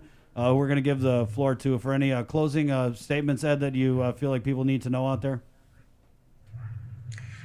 Everyone, like the governor said, everyone's working very, very hard to get the money to the people that need it. There are a lot of programs, even beyond the CARES Act money, at public health, at DOL, and other agencies that have funds, and their monies are going out as well. The amount of money that we've kind of spent on all these programs since January the 1st is something like 411 million, which is like 2/3 of our annual budget, in addition to our annual budget. So we're doing our very best to make sure that those that need these funds get them, and that the economy, which is suffering, I mean, everybody acknowledges that the economy is suffering because of the obvious lack of tourism, and you can see businesses being shuttered. That doesn't do Guam any good. So we're doing our best. And everybody here in this agency and many other agencies are working as over weekends and nights to make sure this happens. All right. Thank you, Mr. Byrne. Thank you, Ed. Thanks for the updates. Thank you. Wash Have your a good hands. day. All right. We'll see you. Yeah, thanks. All right, 8:03. Good morning again. It is the link on the Breeze 93.9, proudly brought to you by Polka, distributed by Ambrose, Calvo Enterprises, and IT&E. We're going to sign off on KUAM on TV8. We'll leave you with our anthems and our sign-off. Again, Sabrina and Chris here on the link on the Breeze 93.9.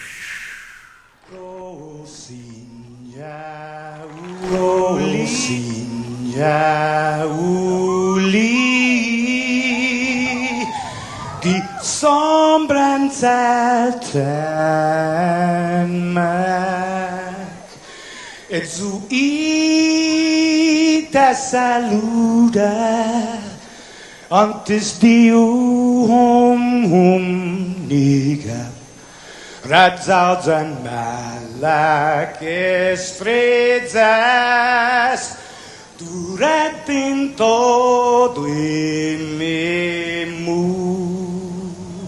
A nogi distancia, como gupugi palu, zaniman malak guafi,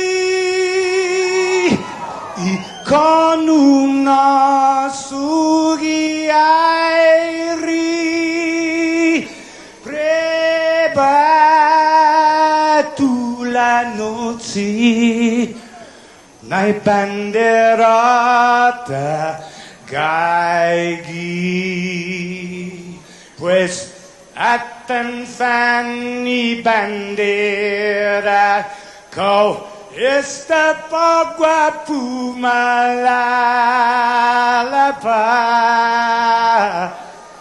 giluk tanu man libri, sentamiti man ko badi.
listening to The Link with Chris and Sabrina on Breeze 93.9 KUAM FM Hagåtña, Guam.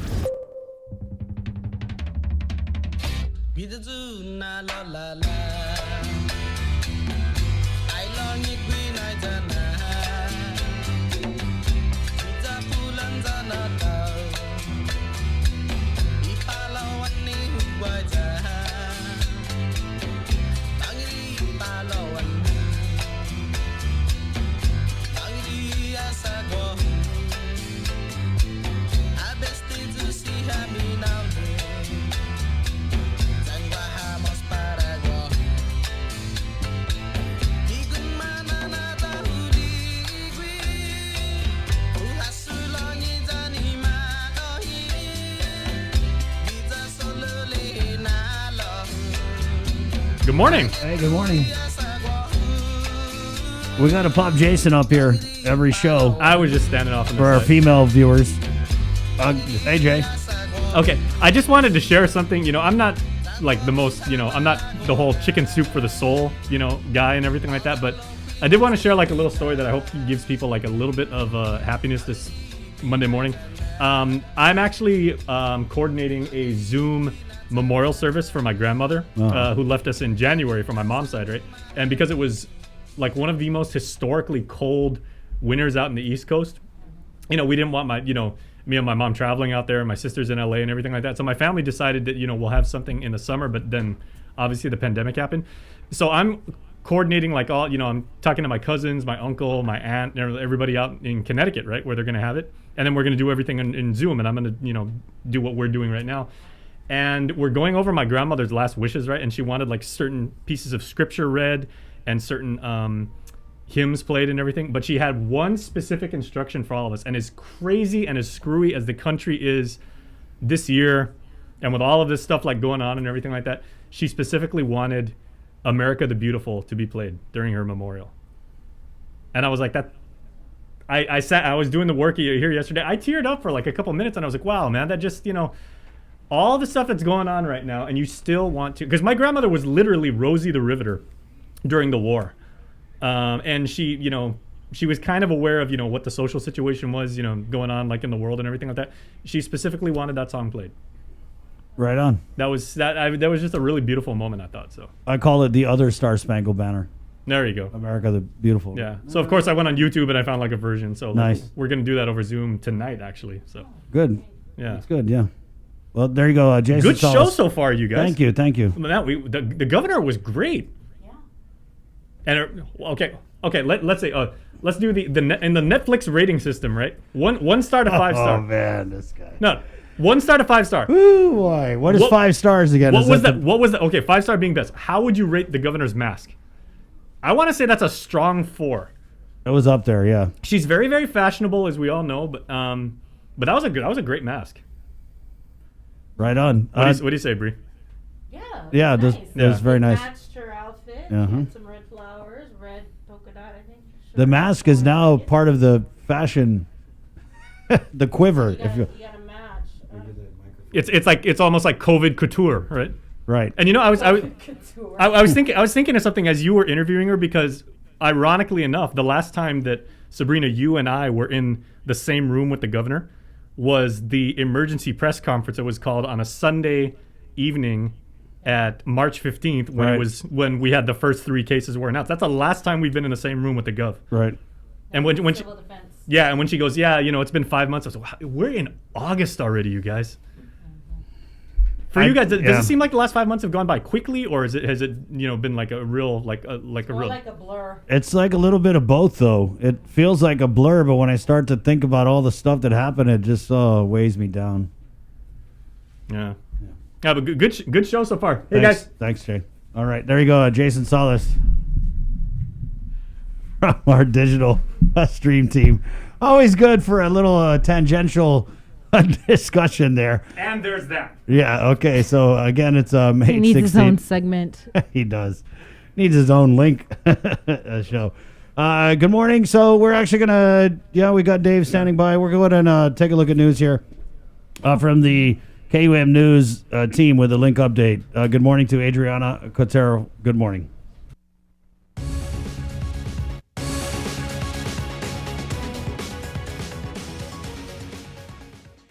Hafedan, good morning, everyone. I'm Adriana Cotero with your headlines here on The Link. The Guam Labor Department says it's getting a growing number of fraudulent unemployment claims, and that's what prompted GDOL to pause the release of the most recent batch of PUA payments. Nestor Lecanto reports.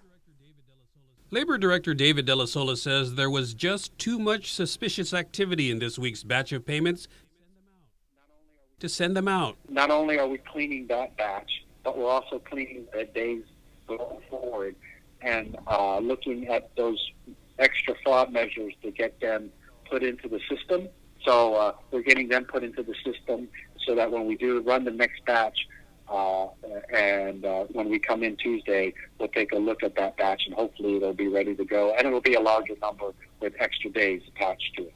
He says they've developed several new fraud filters, and the majority of the fraudulent claims and attempts to breach the system are coming from off-island. Every week, they are getting more and more sophisticated and harder to detect as fraud.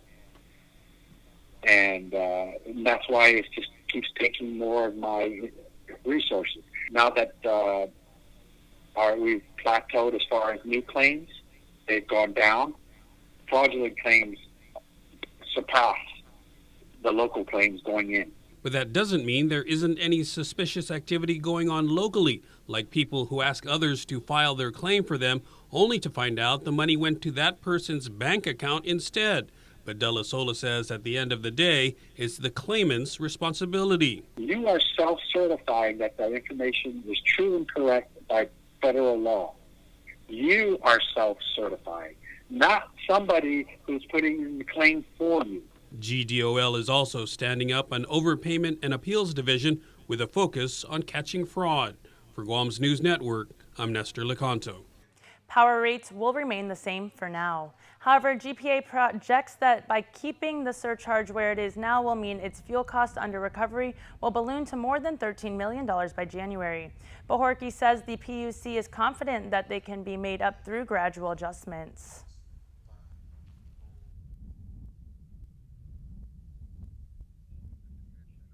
All of the commissioners referred to the current economic conditions as the reason for maintaining the LEAC factor at 8.6 cents.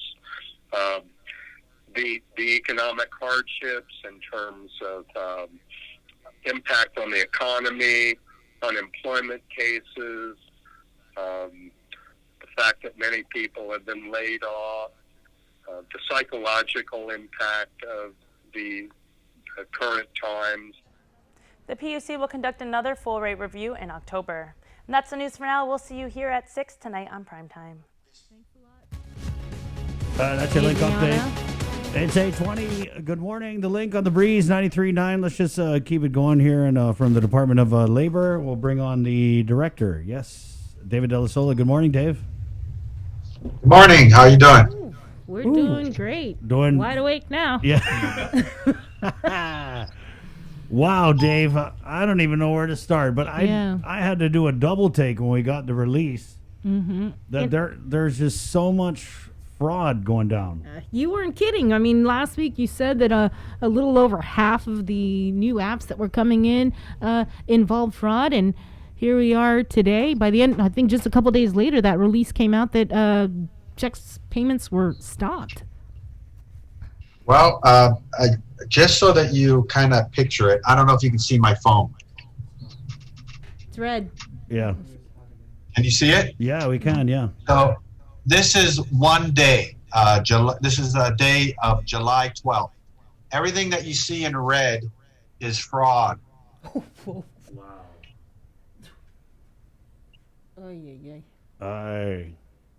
That's the whole day, 24 hours. Did we set a record? What's the record on fraud in a day? No, believe me, we're nowhere near what they are in the States. Wow. All I can say is that, we're blessed in certain respects that we're small enough that I have a crew of people that are just going every day and hitting the claims individually and putting holds on them. But it's slowing down the process. Right. And in the States, it's slowed it down tremendously. I mean, it's taking weeks for them to come up with a payment where, like I said, they keep getting more and more sophisticated.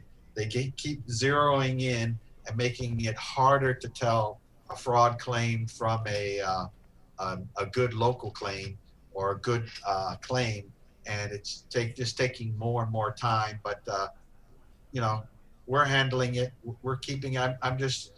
The reason why I keep hitting it is that this was a little unforeseen, and it's slowing me down. Right. And the people are asking, that of course they want their money as quickly as possible.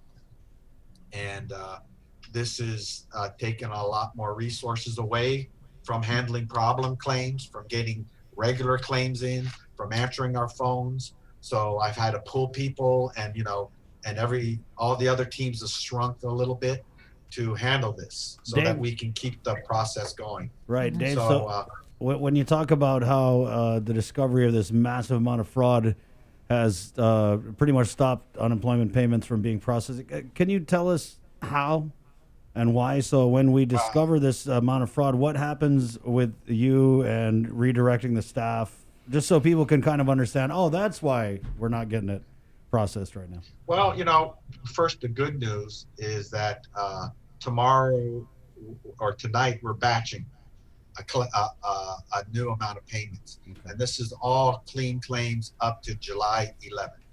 So it's going to be a double batch. Although we might have missed last week's, it's moving forward. We've cleaned it, and it's moving forward till to tomorrow, and we've added additional days to the 11th.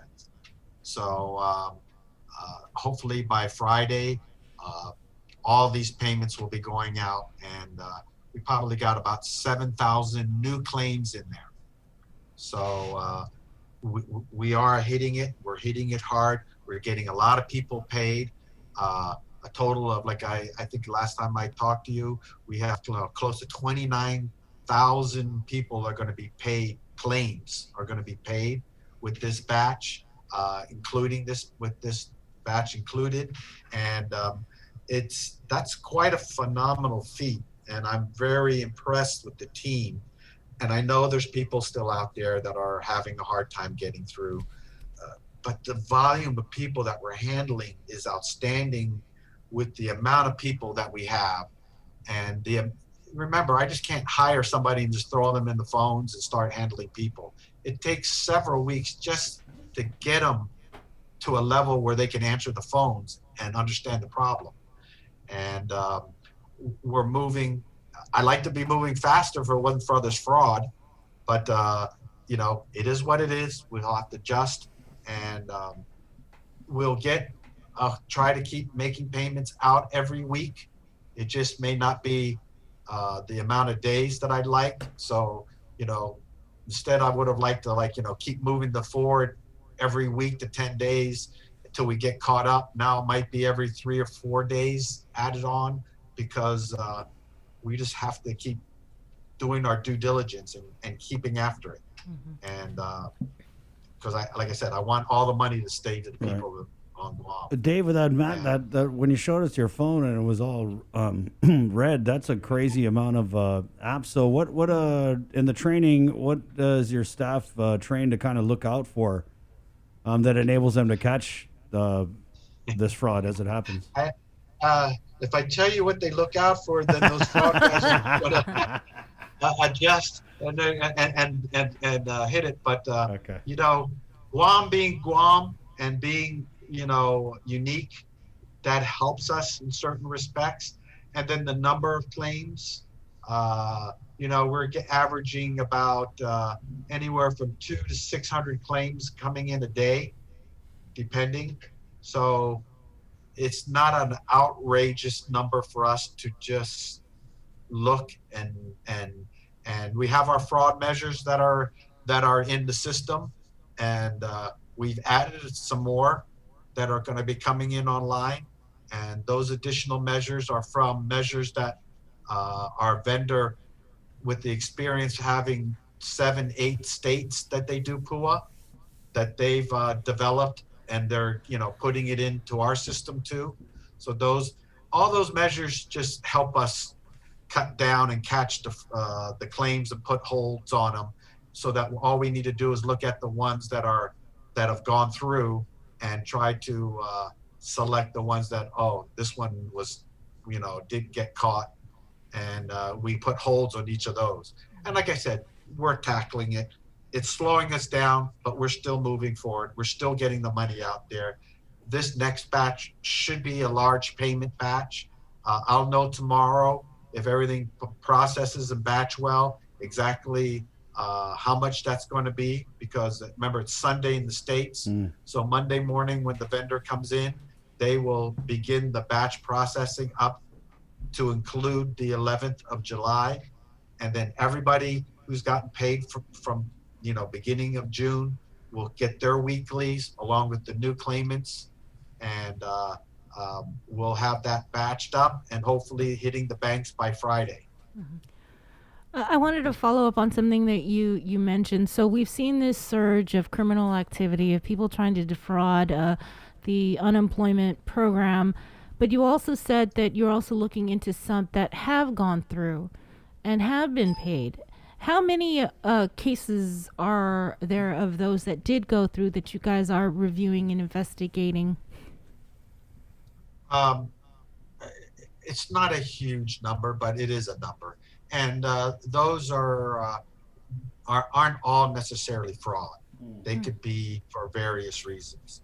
And that's why I keep letting everybody know, as they learn about all the fraud that's going on. Some people are calling us and wanting to make adjustments to their claims. Like I said, they forgot to put in income, so they want to put in the income. Some have gotten the PPP and they backdated it, and now they need to make adjustments. Some are, like I said, coming forward and just saying, I just want to withdraw my claim. Right. For Dave, various so with these people, when they call you and they have those issues with an app that's already been submitted, what is the remedy for that? Or do they all just get kind of lumped into the fraud category, for lack of a better term? No, not necessarily. If they're coming forward, I'm not out to hang people. Yeah. I'm out to pay people. And if somebody comes forward before I catch them and says, I forgot this extra job I had, or I forgot this extra income, we'll fix it and continue them on. Like I said, I'm not, I'm stressing fraud because if you had fraud intentions, then don't do it, because it slows me down. Right. It doesn't help us. And you might get paid, you might not get paid, but we will circle around. And if you did get paid, that's where the overpayments come in. And the overpayments can also come in because some people, of course, aren't happy because they were found ineligible, and they're angry with me, or they're angry with DOL, when it has nothing to do with me. I'm just enforcing the rules that are given to me. And the eligibility rules clearly state that your layoff or reduced hours have to be because of COVID. Right. And some people are upset because they took voluntary separations. Then that's not, you weren't laid off or reduced. You were voluntarily took it. Right. Dave? And that's something that makes you ineligible, and it's not my decision. So we have all this fraud that when we talked with FBI Special Agent Anderson on the show, he had mentioned sophisticated criminal rings, whether it's, the triads or the anonymous hackers or whatever it is. But what about locally? Are we seeing some cases of, local fraud? Well, we are in the small scale. We have noticed, though, I will tell you, of some identity theft. I'm sure you all heard about the Experian and the Equifax breaches and all that stuff of personal information. So we do have some where they use the local guy's name, the local address, their phone numbers, and put in claims for them with you know, those are very hard to catch. But sometimes, you know, those breaches are 3 or 4 years old, so their phone numbers have changed, or their addresses have changed, or something, you know, quirky about it, and we've been able to catch them. But we do have some, not a large scale, identity theft fraud, and then you have your typical local ones where people are just trying to put in multiple claims, or put in claims that, you know, were unemployed, but they are saying that they were unemployed because of COVID. So they're basically lying and putting in a valid claim. And, you know, they're small in number compared to the organized frauds that are coming in, but we do see them. And we do catching them. And, you know, and when you do, I just want to stress to the people that if you are honest and you're putting in a claim, and if there is honest mistakes, don't worry about it. We'll collect it, we'll correct it, we'll fix it for you. And there's, like I said, I'm not out to hang anybody. I'm just out to run a clean program. So, Dave, when you get those local instances of a fraud, at what point does Department of Labor have to forward that information to, like, federal authorities? Or well, right now we're just collecting. We're putting holds on them. You know, if they've been paid, we've been putting overpayment things on it where they're going to have to pay it back, and then you know. My best advice to them is pay it back, zero it out, because I personally feel that the OIG is not going to go after fraud attempts and you paid it back. They're going to go after the ones who have taken 10,000, 15,000 to 13, and they don't want to pay it back. Then they have to go after those collections. But, you know, right now, I'm concentrating on holding them down, cleaning them, and getting people paid. And those fraud claims are being circled around. They're putting issues on them. We're holding them up. And so the good thing is, if I accidentally put a hold on you, you're probably going to call me up and yell and scream at me. If you're a fraud and I put a hold on you, most likely you're not going to call me and ask me to correct it, or yell and scream at me to fix it. So there will be some people that get caught in the net accidentally, but that just happens when you're dealing with the numbers that I'm dealing with, and we're doing the best we can. And remember, we're only 4 months into this program, and, you know, the expertise is only 2 months in. So, you know, my people are working hard, very hard, and dedicated to try to get people help. And we'll just keep doing that. Well, this might be a dumb question, but I'm just going to ask it anyway. Have you seen any business owners that have tried to get unemployment insurance? Can you say that again? have you seen any business owners who have tried to get a pandemic unemployment assistance or the FPUC? You know, business owners are eligible, you know, like everybody else. Just because you own a business didn't mean you didn't get shut down and didn't have any income. A lot of business owners are applying. You know, a lot of What my if they friends received applied. PPP Everybody's applied because or EIDL? Can they closed still down. apply? Yeah, Dave, if you could just walk it through. As a business owner, if I'm a business owner, what are the limitations that would prevent me from filing a clean claim? For example, if I had got the PPP or the EIDL or... Yeah, I mean, the biggest thing is that if you got the PPP, it depends on how you use it, though. I mean, some business owners only took it and paid their employees, and they didn't take it themselves. An owner is no different than an employee. You're an employee of the business. If you draw a check, then you have to claim those income. And if you didn't and you paid everybody else, then, you know, you're just as affected as everybody else. And like I said, just because you're an owner doesn't mean that you lost income, your business is not tanking, and you're affected. I mean, just look at the business closures that are happening. The business owners are the biggest hit because they have a huge investment in that business, and they've been closed for months. My heart hurts for those people because, when they go down, they take down all their employees with them. And so the last thing you want to see is a business owner going down. So, this program helps them just as much as everybody else. But what you got to be careful if you're a business owner is adding extra employees in that aren't employees as a business owner. And those are the ones that, like the fraud hotlines that we get employees calling up and saying, Lana de this Chatma of the business owners added into the to the payroll. That's not fair, or to that effect. So just for clarification, business owners are eligible for PUA and FPUC. Of course. Okay. Of course.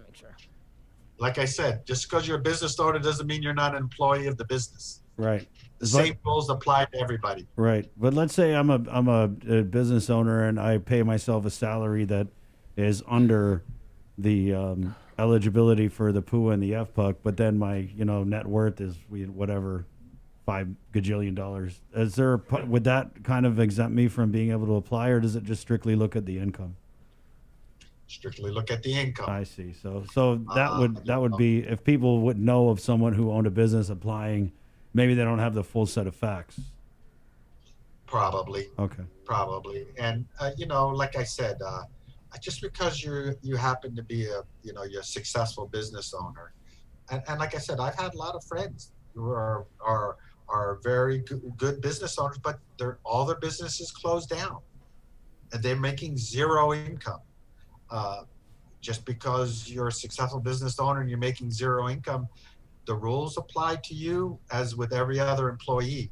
If you just, in the weekly, you just claim all your income. If it's zero, it's zero. And, like I said, a lot of these business people, you think of them as the bad guy, but they've really used up all their money to pay their employees to keep them surviving because, they plan to open. And, they want to keep the staff that they have. So they're doing everything they can to try to keep them around and keep them surviving, because when they open, they want to open with their existing staff. So, they're actually the unsung heroes of this PUA program, believe it or not. Mm-hmm. And a lot of them are sacrificing, taking money out of their own pockets and trying to help employees put food on the table. They helped employees apply for PUA, and and they used their resources, their computers, and they helped them understand to get on. So like I said, a lot of them are the unsung heroes. They're trying to keep, their staff are their family, believe it or not. And it's like you, the KUAM staff, you guys just aren't regular considered employees. I'm sure you guys are a tight unit. And if you guys close down, I'm sure your company would help you and to do everything that they can to keep you around so that when they reopen, then you guys are there to open up. Except with them. Jason. And that's what's happened with a lot of people around here. Right. Right on, Dave. Can you just real quickly before I'll let you go, an update on the standing up this appeals division and overpayment division? Did you already talk about that? We're moving quickly with that. You got to remember that the appeals division is something totally new for us. Whenever we had a disaster, Hawaii always handled the appeals for us. We never had to do it on our own. And because of course, the pandemic doing nationwide, we were stuck having to create it, stand it up, and write it up and get it started. So we've put it together, and it's with USDOL to give us its blessing that it meets the standards. And once we get that blessing, the whole process, how to do it, each step will be released. And so be a little patient for those who have been either disqualified or have received overpayments. and you will have your chance to get reconsidered or appealed. Dave, what And about we're just waiting for you to go while to approve it. we had got a comment here.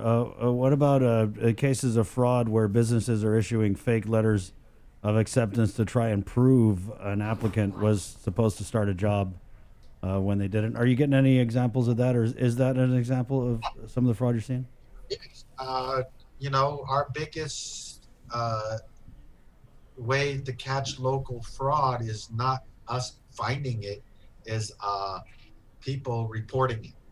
And just go to the fraud hotline and email us with a brief statement of what's going on, because like I said, yes, we know people saying that either we've caught them and we're adjusting them, and then they come out and say, well, if I got caught, then how about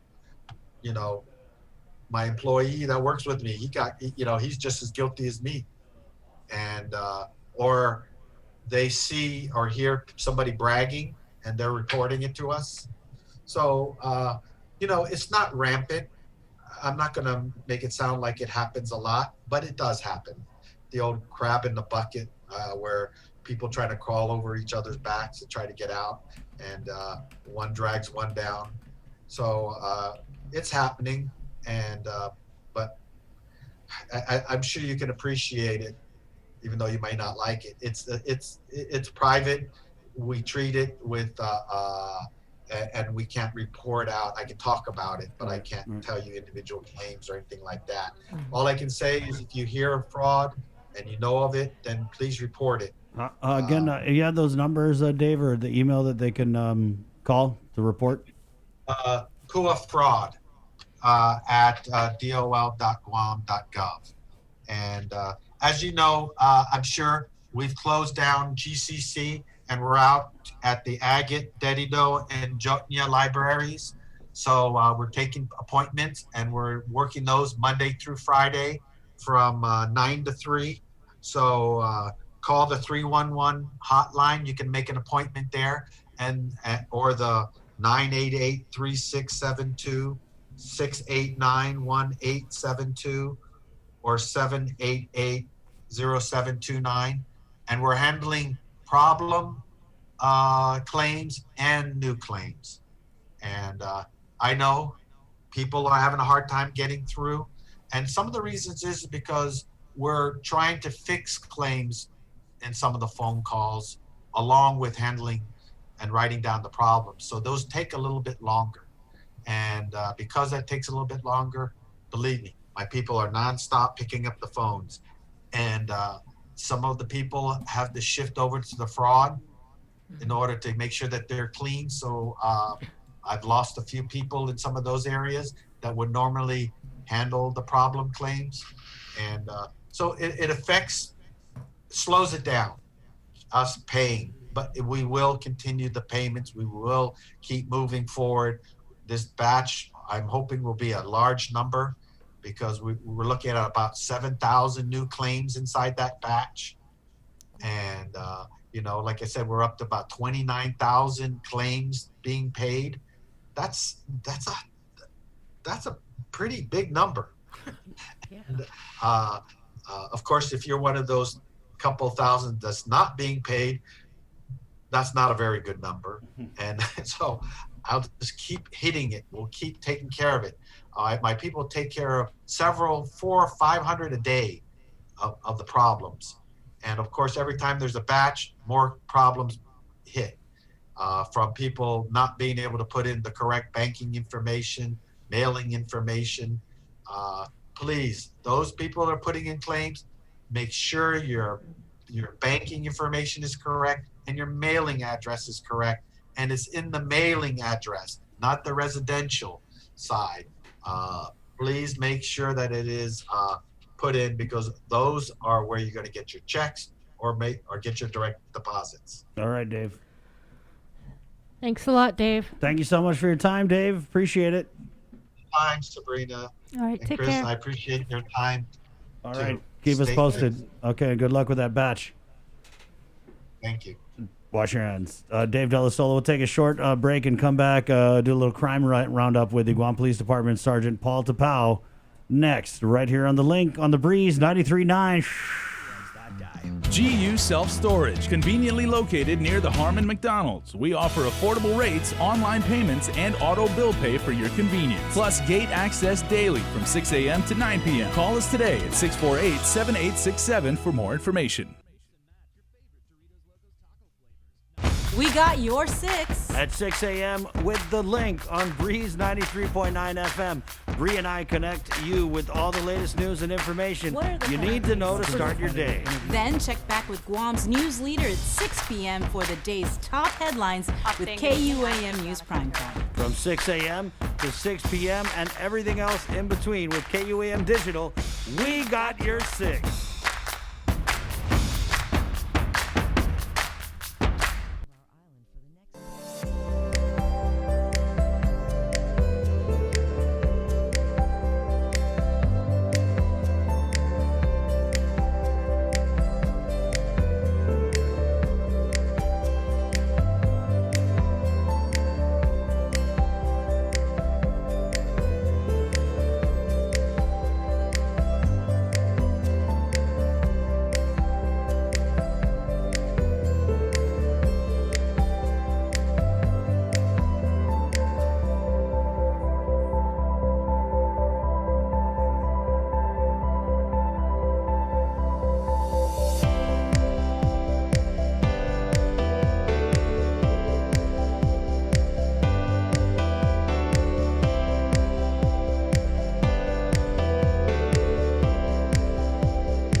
No, I get the thing on my ears. I don't even know if my mask is on backwards or what. No, blue side out. Blue side out. Blue Okay. side out. That's good. What if it's a white mask?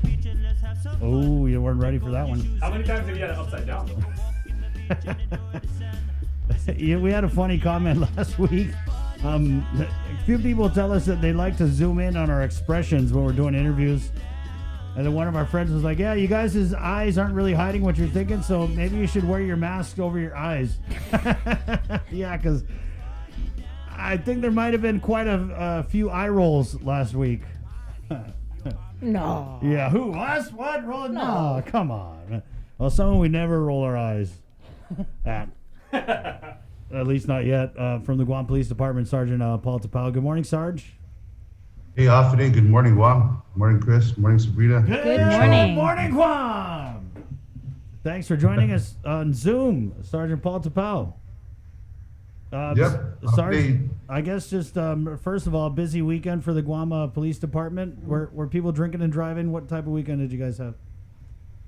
Man, it was pretty, the standard, what we've come to see prior to COVID, and of course, when the onset of COVID. Now that we've lifted restriction, the government-wide, we're starting to see more people out. And yes, you are correct. KUAM and all the other media are recipients of the daily blotters, and we have significant arrests that were made relative to DUI offenses, and it just speaks volumes now that people are out and about. We're starting to see an uptick with our DUI arrests, and of course, those attributed to people just going out, hanging out, and socializing. But nonetheless, these are some of the things in which our officers are really trying to buckle down on, and to prevent any fatalities. And that's where we would like to remind the community that although we've lifted the restriction and we are in PCOR 3, that we still need to exercise responsibility, and as always, designate a responsible sober driver, because of the fact that when you get arrested for a DUI offense, whether it be drugs or alcohol, there's a 2-day, maximum 48-hour confinement. So think about what your choices you're going to make. But the weekend was pretty interesting. I'm preparing a release relative to an incident that happened in Dedito. But as I get more information, I'll be able to provide that to you guys. We were able to make an apprehension relative to a stolen vehicle complaint that was entertained by the Dedito Precinct Command. So is this that high-speed chase? I have to review the reports to see what transpired from that, but I believe that's the report that I'm waiting for from our juvenile section. Is that involving the taxi, the van? I believe so. So we are waiting for our juvenile investigators to provide juvenile the information. Investigators? That sounds like there's some teenagers, youth involved. How many teenage investigators do you have? We used to tease them 21 Jump Street. Yeah, it was a juvenile offense, so I'm going to wait for our investigators to provide the charges that were laid relative to that incident, but that should be forthcoming. Yeah, I heard there was a whole gangload of police cars going after this, I guess, teenager who, you stole a taxi van? I think so. I've yet to really open up and view the reports. It sounds like Sabrina already investigated it. She, for some reason, she's on top of it, so she puts me on check many times. Me? No way. What? Okay, there's a video. It's a viral video. I don't know if it's viral, but it's a video. We just say it's viral. If someone puts it on social media, it's viral. Or goes all around WhatsApp. Right. So how did this compare with the take a left high-speed chase? Did they take a left or did they take a right? I saw a left. Well, the thing, Anderson, if you're going all the way up Anderson, you got to take a left, right? You can't go straight unless you're dumb. But don't cross that blue line. Dumb. It's a good thing it's not in Barragata, so we'll leave it at that. Right. Oh gosh, I'd like to see Paul's next video. Right. Yeah. But like I mentioned, that's forthcoming. So I'm actually reviewing the reports and preparing them as we speak. So. Mm-hmm. Anything else? Was there? I want to say I heard there may have been a stabbing over the weekend. You hear anything about that? No, I didn't get any information relative to any stabbing incident. Okay. I will verify. The weekend incidents, the high-profile cases. Of course, I get notified, and I work at providing information should it be relevant or if it's ongoing. You're right. But every start of the week, it's getting the cases, getting with the precincts, getting with the respective commands, and just establishing what transpired. But through the command chat, I see significant cases, and a lot of it was really pretty much domestic violence and DUI offenses. And to include that incident that occurred in the Dededo precinct, or the Dededo proper. So, we continue to track that, but any other significant event, should it warrant immediate press rollout or the presence of, moving forward and providing the information to the greater community, more than likely we'll all be there, myself and to include all the media counterparts, so that we can get the information in a timely manner to the community. But other than what I'm working on, it's really I'm looking at more of DUI and domestic violence and some drug cases. Right. Sarge, so now that people are kind of, a lot of people are not home, going back to work or what have you, out spending that PUA and the FPUC, are we seeing an uptick in crimes that maybe we didn't see during the COVID lockdown? No, it's pretty much, when you compare it to what we were seeing in the COVID lockdown, because the vast majority of the community, or I want to say the entire population, was at home. And, it made it a challenge for a lot of the criminals to be, really brass and everything. But, we still had our knuckleheads out there who committed the crime. In case in point, the GW and GCC burglary that was really started in the onset of COVID, and, tracking the school break-ins. These were issues in which we were facing with the schools that were pretty much shut down in the start of COVID, and it was pretty much just, I want to say, I left to isolation because it was only the workers that were there, and if the school wasn't identified as a food distribution during the COVID operation, then we wouldn't have known of a break-in or any type of crime that was committed there within that property. But when the greater community were at home because of the lockdown, we saw not too many break-ins, not too many theft complaints. It was well managed. A lot of our officers were attending to COVID calls. So it's really, looking at the reports and then moving into where people had to report back to work. We were starting to open up the island, operations started to commence. We were starting to see, break-ins that mirrored pre-COVID. So, in a steady flow and a steady base, it's pretty much in line with prior to COVID. So, with the crimes and of course, what was going on prior, and of course, onset, and where we are now with COVID-19. What about the status, if you could, an update on the murder investigation into Wanagan? The Barragata, the Manguilo homicide case? This is pre-COVID.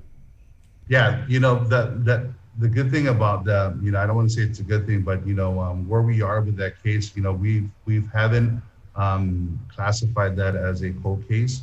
So, we are still working that case because there's a lot of things that have been happening with this investigation and with other investigations. So not to really, just to protect integrity, our investigators continue to work it, and it's really putting the pieces together, but it's still an ongoing case. It's not, we haven't closed it and we haven't filed it as a cold case or suspended the investigation because lack of information. So information that that we receive and so forth, we continue to add supplemental information to this case file, but the case still remains active. It's not considered a cold case, and mind you, that case was in December of 2019, I believe, and we from where we are now, within that length, the optics from the community is it's pretty much. Why are we taking our time? There's a lot of things that go into play when you're dealing with, homicide investigation, and should the evidence and of course the testimonies from the witnesses and of course information that we gather from the greater community be something of a significance, then we will move and we will take actions with that. But again, we would like to assure the community that this case is still an active investigation. Paul, it's been on social media. I'm sure you probably have seen it. When I saw it, I was kind of really disturbed by it. There's some serious allegations that are being made against the airport fire chief, Mr. Manzanonia. Is there anything you could say about that? Was there an actual complaint? Was it filed with GPD? If so, when, and what's the status of that? I just got wind of that case when it broke on social media. So again, that's one of my my to-do list for today is to follow up with our domestic assault response team. From the bits and pieces and piecemealing what was transpired via social media and some of the media outlets that provided the story to this. There's some timelines that we need to look into and understand the full totality of what had happened and what transpired. So, we would continue, I will work at reaching out to our domestic assault response team. They did mention that the statute of limitation had expired. So just to see whether our investigators did initiate a case and took a case and moving forward where the case is. But again, I can't give a definite answer until I speak to the lead investigator or the case agent that entertained that complaint, because I do understand that the complainant had filed the initial complaint off island I believe in Hawaii. And like I said, I just received this information over the weekend. So give me some time to reach out to the domestic assault response team, the shift supervisor, and I will be able to provide some information for that. Okay, well, I guess we'll give you a call this afternoon, and hopefully you can provide an update on that, because that's a pretty serious allegation and a definitely serious case. Right. Thanks, Paul. Sarge, anything in closing you want to add here? Anything that you guys need the public to cue in on? No, it's, we're moving. The schools will be opening up soon. I believe the private schools are trying to get back to the common norm. It's going to be a challenge because of the fact that we're looking at 5 months when we've closed the schools down. And we're going to see an uptick in traffic flow once we've opened the greater population with the Department of Education. But I believe the private schools will be opening up first, and kids are going to be, kids and parents are going to be transiting to and from the school. So, as always, we want to make sure that we welcome the kids back to school safely. I know it's not going to be, DOE had projected 30% of the population will be attending traditional schooling, but, nonetheless, just to get back into schools, it's going to be a challenge. You're going to see a lot of delays, a lot of long lines that you drop off your child because of the COVID operations and the COVID procedures. So please, exercise caution when you're out there on the roads, be cognizant of what's going on, and just take your time, and we'll slowly get back to the swing of things. And our primary goal is to make sure that everybody's safe. So stay safe out there, Guam, and take it slow, and one day at a time. I think we'll get by with this situation of what's happening with COVID-19. Thanks a lot, Paul. Thank you, Paul. All right. All right, take care, guys. We'll see you. Take it easy. Wash your hands. All right, 9:05. We'll take a short break and come back with Attorney General Leevin Camacho next on The Link, right here on The Breeze, 93.9, where KUAM FM, Hagatni, Guam. GU Self-Storage, conveniently located near the Harmon McDonald's. We offer affordable rates, online payments, and auto bill pay for your convenience. Plus gate access daily from 6 a.m. to 9 p.m. Call us today at 648-7867 for more information. We got your 6 at 6 a.m. with The Link on Breeze 93.9 FM. Bree and I connect you with all the latest news and information you need to know to start your day. Then check back with Guam's news leader at 6 p.m. for the day's top headlines with KUAM News Primetime. From 6 a.m. to 6 p.m. and everything else in between with KUAM Digital, we got your 6.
many times must I fall in love before I meet the one for me?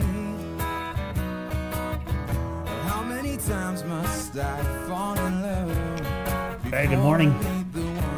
9:09 coming up this hour from the Cannabis Control Board. Will Parkinson will be on I think you should just put a little S in front of that. And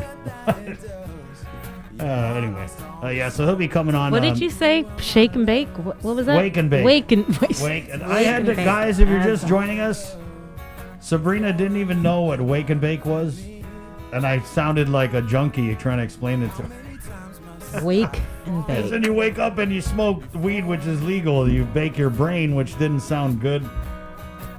It doesn't sound good, right? No. Okay, so baking your brains. Yeah, definitely doesn't It's sound like frying your brain. How do you want your brain? You're fried, baked, steamed, maybe a little saute? I don't know. Anyway, yeah, so we'll get Will on to talk about the rules and regs that have been finalized by the Cannabis Control Board. But first, let's go to the Zoom feed where Attorney General Leevin Camacho is standing by. AG, thanks for joining us this morning. Good morning. Good morning, Chris. Good morning, Sabrina. Good morning. Do you know what wake and bake is? I do not. No, I'm. See, I'm not alone. I'll disclose. I've never smoked cannabis or ingested cannabis, so I hear that I missed out on a lot growing up. But that's a true story. So wow. And it's not the clinton I didn't inhale. I legitimately have not. Yeah. So. Well, there you go. Needless to say, I was not one of the cool kids growing up. I guess I'm surrounded by squares in here, but yeah. I have tried it, but I'm not in tune with like wake and bake and shake and whatever. I've tried it, but I've never. I'm not like a weekend double fisting type of person. You ever grill and chill? What? No. I just made that up. Anyway, all right. So awkward pause here before we move in. No idea what you're talking about. Top story: AG Camacho's never ingested weed ever. Hey. Yeah, that's cool. Yeah, definitely. Just because it's legal don't mean you got to do it, guys. Exactly. AG, so we wanted to get you on because we haven't spoke to you since back when our show was called Containing COVID. So we wanted to just get you on. We'll give you the floor, and then we'll shoot some questions at you. Just what's the latest with the Attorney General's office that the people of Guam need to know about? Well, we've been pretty busy, Chris. So I guess recently we've had a few things. We released that opinion saying that settlement agreements are public records and should be produced after the case is settled, and that was in response to the OPA dealing with some settlement agreements at the Port Authority of Guam. So that was a few weeks ago. We had our first Castle Doctrine case that we dismissed homicide charges based on findings and great work by Guam Police Department officers going out and finding out what had happened. So those are two things that had happened just a few weeks ago. Grand juries have now started up again. So I don't think people realize that although we've had pandemic since March, our criminal cases have been tracking pretty closely to last year. So, and to give you an idea, we charged about 340 felony cases through June 24th of this year. And last year we hit that mark on June 10. So we were only about 10 days off from when we had charged out about 340 felony cases. And the same thing for misdemeanor cases. We were only trailing by about a week or two. So unfortunately, crime has continued through the pandemic, and our prosecutors have been working through this, basically reporting every day to charge things out. As you noticed, we had a trial last week that completed. We had a guilty verdict in a murder trial. We'll be starting up trials as the court accommodates or can accommodate more and more safe spaces for jurors. So I believe there's a rape case that is starting, a rape trial that is resuming this week, and there's another homicide trial that's set to start either this week or next. So things are ramping up pretty quickly for our prosecution division. How key was that guilty verdict in the Acosta case, AG? What was that, Chris? I'm sorry? How key was that guilty verdict for you guys? That's something that a lot of people wanted to see. Yeah, it's, I don't think, Chris, people realize that. So last year, we actually went to trial 42 times, and the rapes, the murders, we're going to go to trial, the violent crimes, there's going to be a lot of trials. So we were on track to actually surpass that this year. So it's a huge, I think we want to make sure that folks who are out committing these really atrocious crimes are going to be held accountable. I know we're not at the sentencing phase yet, but, our office does take those crimes extremely seriously, and those are the ones you are going to see us taking to trial.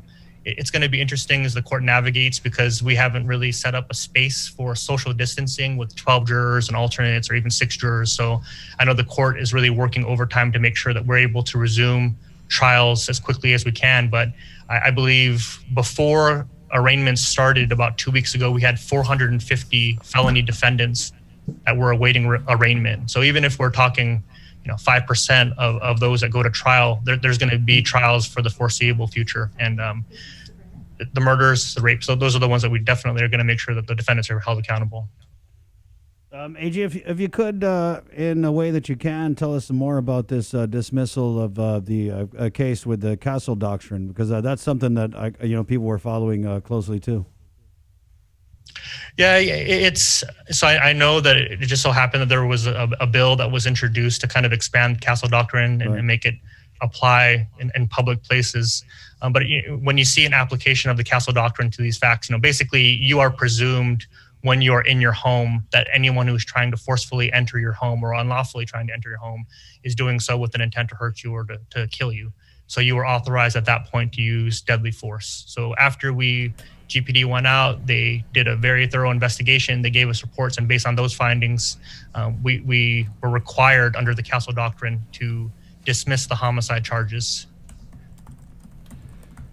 And that's just that's the way the law is written. Right. We had a comment here, AG. Please ask the status about the appeals from the gaming business about the court ruling issued earlier this year. Right. So I think that deals with the Gerald Cruz matter, the Pugwa case.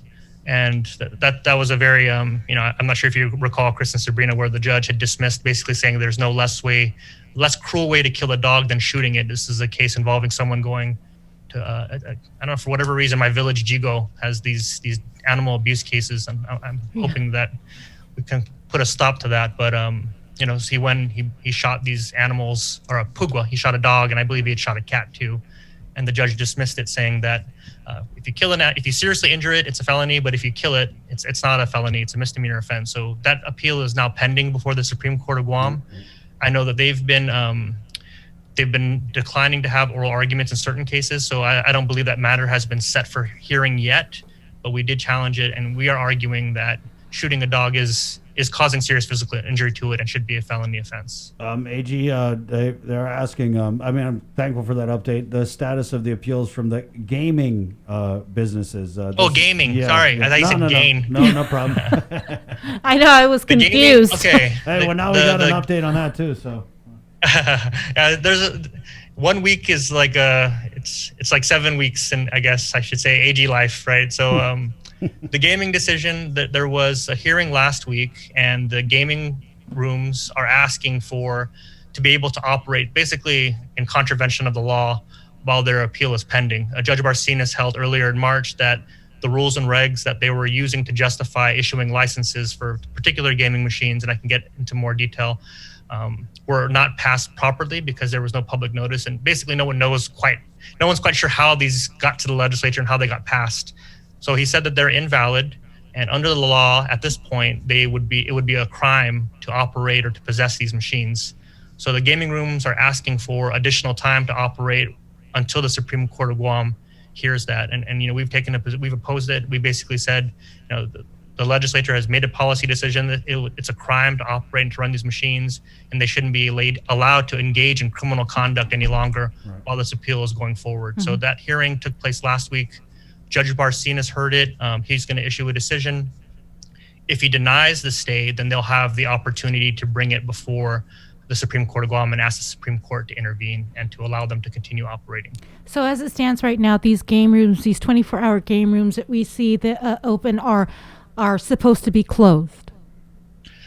So Sabrina, this is where, we have a court decision from, maybe about 10 years ago. And if you look at our laws, there are certain machines that are expressly authorized to be operated. Mm-hmm. And these are, I think, dog and horse racing machines. Right. So although there's a general gambling machines or gaming machines are illegal, there are these specific machines that have been carved out. Mm-hmm. So I haven't been into, I go to Crown Bakery, and I know there's a gaming room next door, and I see, it's wild to see how many people are there at 6:30 in the morning but I haven't gone in to see what machines are operating. And they're all really, really, really drinking up their coffee. It kind of looks like they might be shooting it up. I don't know. Yeah, well, and we're talking about the Liberty machines. Right. Did you say? Are the Liberty machines legal? I have to, again, I don't know them by name. Oh, okay. I can tell you which ones the laws expressly say are authorized, which would be, from my understanding, the horse and dog racing machines. Right. And I know there was Horse some and dog questions about that. There's like a track. There is a It's like specific a law pretend, that says those can be operated. Right. And so that's why those are the only machines. AG, people are wondering, oh, they're supposed to be closed, so we keep getting calls like, oh, the game rooms are open, but they're open because they're using only specific machines that are still, for whatever legal loophole, legal. That's correct, Chris. Right. Yeah, and I don't know, it's very precise. Those machines were authorized. Well, it sounds like they had some people writing some laws that. Right. Did the AG's office submit testimony on Bill 226, I believe? Right. They just had a public hearing on that last week. Yeah. There was a lot of emotional testimony. Right. We try to stay in our lane as much as we can, Sabrina, and policy is really where the legislature can. That's what they're there to do. So I know that Vice Speaker has been a very strong opponent of any kind of gambling when it comes to these types of machines, and I believe her law would close that loophole. Yeah. You talk about the way that these things are all connected and violent crime, and you just see, and Chris, you were talking about cannabis too, and having cash on base. If you want to see what happens when you have cash on site, you can look at what are the businesses that are often targeted for violent crimes, and it's going to be game rooms because they have cash on site. So, I'll say that much, I guess, Sabrina. Right. Okay. Yeah. I think that's interesting. That I almost feel like if we do away with the horse and the dog, then next thing you know, there's going to be a chicken racing one, and it almost seems like as soon as we close a loophole, they come out with something else that's outside anyway. So yeah, and when you read through the filings, I'm not sure if you saw them, but they talked about it's like $1 million plus that they're generating in profit or taxes, and it's like. It's not as though you're selling a product, right? You're selling the thrill of gambling, and to have that much money, even if you're generating that as revenue, that's profit, right? So there's a lot of money that's being spent, unfortunately, and it's you have folks right now that are really struggling. I know that right now they're going to lift the moratorium on evictions. I think they had 30 days from the last executive order. So we're going to get into some very desperate times now, and you just would hope that the priority would be on using money for essentials, shelter, food. But again, you go and you drive by these game rooms now, and you'll see quite a number of vehicles once we hit PCOR 3 that are out there. There was something, and I don't know if this is something that the AG's office has seen in terms of an increase in fentanyl. Is that you said fentanyl abuse, fentanyl. opioid crisis going on? Are you seeing a lot of cases involving these sorts of narcotics? And then also, AG, if you could kind of add on to that, the status of that, because I know we're on at least one opioid class action, right? So go ahead. Yes. Yeah, I've heard some chatter about fentanyl and seeing an uptick in that. This is where we really need to get our toxicology reports from the medical examiner's office and also GMH, so that we can confirm whether or not we're seeing an uptick in those substances specifically. Our office has been involved in the opioid. We have a few cases going on with the opioid matters, and that's proceeding. The Purdue matter is proceeding in bankruptcy, and I think we just had a status hearing on that, and that is proceeding. But I think opioids right now, I know that there are some efforts to improve the prescription drug monitoring program, which is also meant to curb abuse and prescription drug abuse. It's just one of those things where it's kind of laid below the radar because ICE is such a big deal here in our largest drug problem. But I'm glad to see that there's more attention being given to opioids and the danger that it poses here. You mentioned toxicology reports. Where are we with almost with a medical examiner, one that can officially be hired for Guam? I know it's kind of like a crazy question to ask considering the climate we're living in these days. Yeah, we had a postmortem commission meeting a few weeks ago. We did have one qualified applicant that we are set to contact. But it's really just a matter of across the country, there's a shortage of forensic pathologists. I would say, I'm going to really say that we're in a good position with the two we've contracted out of Hawaii that have been out here, pretty regularly, and have come out, I'd say, within a week or two after we've needed their services to perform an autopsy for the most part. So we're doing what we can with the situation that we're put in. But it's just across the country, it's very hard to get forensic pathologists anywhere. So is that just going to be the way it's going to be for the foreseeable future, AG, is that we're just going to continue to have these guys flying in and out and I guess, make the most of it? I hope not, Chris. I hope that we get an applicant that's willing to move out here and to provide forensic pathology services. But as of right now, I think we've had only one qualified applicant since I've been in office. So in the last year and a half, we've only had one person who has a forensic pathology certification that submitted their application. AG, could you maybe speak to what kind of place does this put us in terms of the role of an ME, obviously examining bodies for signs of foul play? Like, are we still in a good place having to wait for these guys to fly in, or this might be an oversimplification, but are people getting away with murder? No, we've been pretty solid, Chris. And again, so many of the services that our office provides, I like to compare it to stage lighting, where you only notice it when things don't go right. So when the medical examiner's office is coordinating and working with GPD to get our forensic pathologists out here in a week, it's not going to make the news, right? So I can say that since we've secured the services of the two forensic pathologists out of Hawaii, a week or two is typically the time frame that we're looking at. And I think one time it was even within days that they were able to fly out and to perform an autopsy. So we've been very fortunate. And I would say we haven't had any cases that we've been unable to prosecute because of that. And in fact, Dr. Ishikawa, one of the forensic pathologists, actually flew out for the Acosta trial and testified as part of that.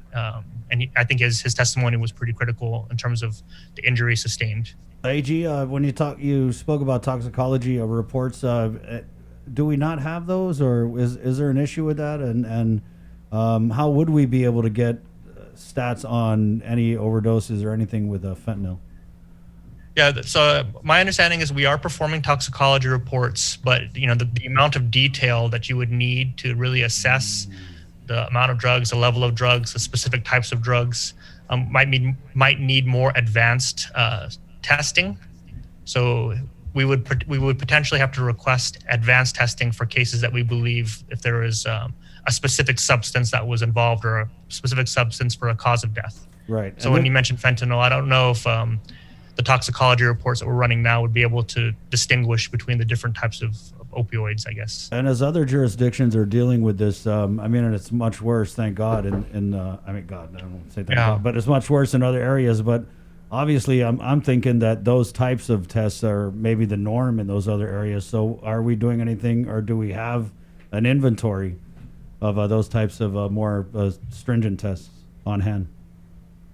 I know that's what the prescription drug monitoring program is supposed to do, and public health. This is one of those things too where it's good to have ideas, but if you don't fund a lot of these control measures, they're not going to work. Mm-hmm. So I do think it's important to be able to keep a track and a handle on the number of opioid prescriptions and then be able to flag folks. Interestingly, one of the things that we're looking at, so opioid prescriptions, I believe, have to be paper. They have to be written out, and they cannot be, by our laws, sent electronically for some reason. Mm-hmm. So that's one thing that we were looking at and potentially suggesting to make it easier to track, so you can't forge a signature, which many jurisdictions have already gone to. But then for e-prescriptions, there's a cost associated with that and getting everyone over to that. So as we continue to modernize, I think you're going to see our control efforts increase. It's like in high school where you find the absent form and you just take one from your teacher and you can excuse absences, right? We want to make sure we're avoiding that when it comes to prescription drugs. Mm-hmm. Leevin, I wanted to switch gears because there's a story that we are working on regarding criminal sexual conduct against involving a high-ranking individual in law enforcement. And could you just tell us, what is the statute of limitations on criminal sexual conduct charges or rape? I'm sorry, Sabrina, I can't really, it might be my mic. I can't really hear you that well. What are the statute or what is the statute of limitations on criminal sexual conduct complaints, rape? Okay, for a CSE, it's going to depend because we did have a statute, and it's going to depend. I mean, it's going to be a very fact-specific review of what the allegations are, Sabrina. So I can't really give you a blanket answer. I mean, 3 years for most felonies. Rape cases, there have been several laws, so it's going to depend on what year the incident occurred, what type of incident we're talking about. Is it force? Is it touch? I see. So I can't really give you a general answer. Okay. All right, that's fine. I just wondered if there is a statute of limitations. Right. Okay. And it's scaled. AG, is that what you're saying, depending on... Well, our laws have changed, and just depending on the reporting requirements. I would just say any felony crime right now, any felony, the statute of limitations is 3 years. And so that's a good... If it's happened in the last 3 years, you are going to be squarely within the statute of limitations for any kind of felony crime. But once you go beyond that, it's going to be very fact-specific. I think that the rape laws changed for statute of limitations in early 2010s. I don't know how you refer to 2012, 2013. So then that also changed things as well. So it is really going to depend on the specific allegations. Okay. But last 3 years, you're squarely within statute of limitations. Anything beyond that, it's going to be a little bit more complicated. Okay. Real quickly then, I guess I'll just ask you about the Department of Labor. They're seeing this surge of people trying to defraud the system. The Department of Administration, Mr. Ed Byrne, mentioned that he'd also seen some fraudulent activity, intentional. He's not quite sure. What is the AG's office doing to, I guess, crack down on fraud with COVID? So we're going to let Department of Labor kind of work through, and my understanding is that jurisdictions all across the country are also dealing with this. I think Washington was hit really bad. Hawaii, same thing happened. So once they're able to figure out if there is criminal conduct, I believe they're going to refer it to either our office or the U.S. Attorney's Office if these are federal funds. So there would be two potential avenues to go for criminal prosecution. Okay. AG, is it, since it's with the POO and the FPUG, if it's federal funds, that would be federal, right? Does your office even get involved, or?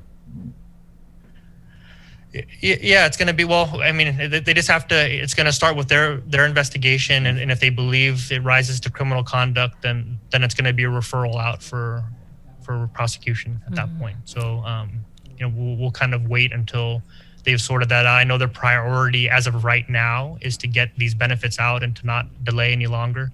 So I don't think that they'll probably flag these cases and investigate, but I'm not sure if they're going to be spending a bunch of resources investigating right now when we have folks that are waiting for their unemployment benefits. By any chance, if you had an opportunity to look at Senator Sabina Perez's new bill related to changing the Emergency Health Powers Act, specifically how it deals with procurement? I haven't really, I know I saw it pop into my inbox, but I haven't had a chance to really look through the bill itself. Okay. AG, I guess in closing, if you didn't have anything else, Sabrina? You talked about evictions and how we were going to be heading into some really difficult waters in the near future. If people are facing those types of situations and they want to make sure that the whole process is on the up and up, is there a division in the AG's office that maybe they could reach out to and ask? Our Consumer Protection Division, actually, Chris, has been very involved, I'd say, in the last 30 to 45 days.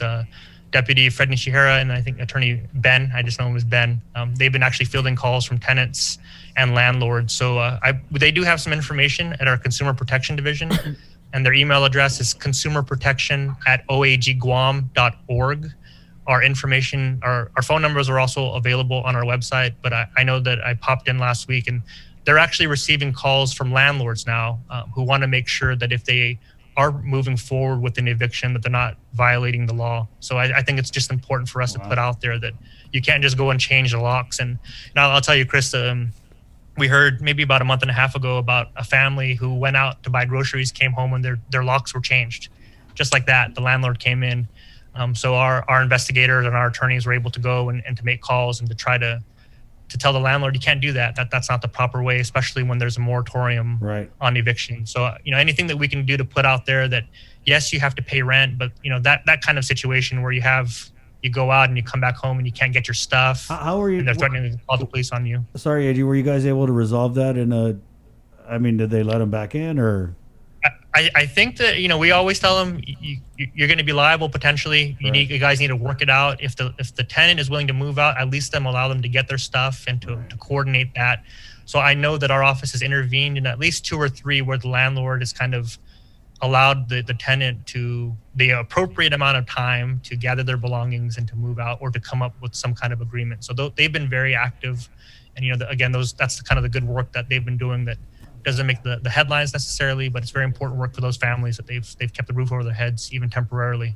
Well, it sounds like we want to get somebody from the Consumer Protection Division on a show maybe this week, AG, if we could, that'd be great. Okay. Yeah. Yeah, I'll talk I know Ben is very excited about this because, the CARES Act also has protections for those who have any federally assisted rent or mortgages. So for foreclosures, there's also a moratorium as well. But I can work with Carlina and coordinating that. I'll reach out. Yeah, that sounds really good. That's a lot of good information to get out there. Mm-hmm. Thank you, AG. Thank you. All right, thank you. All right. Oh, wait, Chris, can I just plug? Yes. We are putting out a bunch of videos on Criminal Justice 101. So we've put it out on our Twitter page, Instagram, and just explaining to people, kind of from the first appearance to the grand jury. I think arraignment is the next piece. So we get so many people frustrated with the criminal justice system who don't understand kind of how it works. I mean, one very good example is we have only 48 hours to charge out a case after a defendant's been arrested. So if someone is arrested at 11 a.m. and Maddie's are at 3 p.m., our prosecutors may only have an hour or two to get a single shot to indict. Now that the grand juries have started up again, that's going to be we're going to have more opportunities, but I just want to plug the tech while I'm on here with Zoom. Yeah. All right, thanks. Have Carlina send over the videos too. Right. Okay, I'll make sure we get that over to you guys. Thank you, AG. Thank you. Have a nice day. Okay, wash your hands. AG Leevin Camacho, 9:35. We'll take a short break and elevate this conversation a little bit. Okay. Right? I was just trying to use a high pun because it's Will Parkinson that we're bringing on. So I was like, elevate this. Okay, fine. I wasn't sure where you were going. I but, was, me. Little old me not knowing these terms. All right. Okay. He's wake and shakes and bakes. Wake and bake, grill and chill. Yeah. So we'll get Will Parkinson up next. 9:37. It is the link.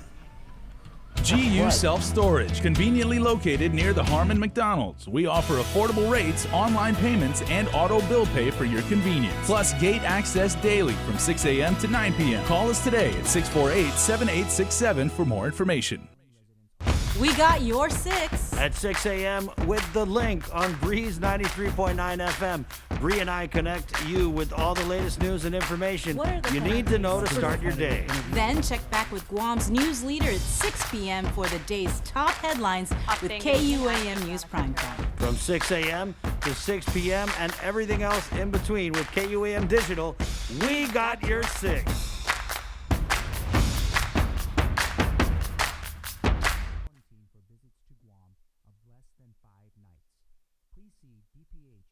Guidance Memo 2020-29 for more details. A copy.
Okay, good morning.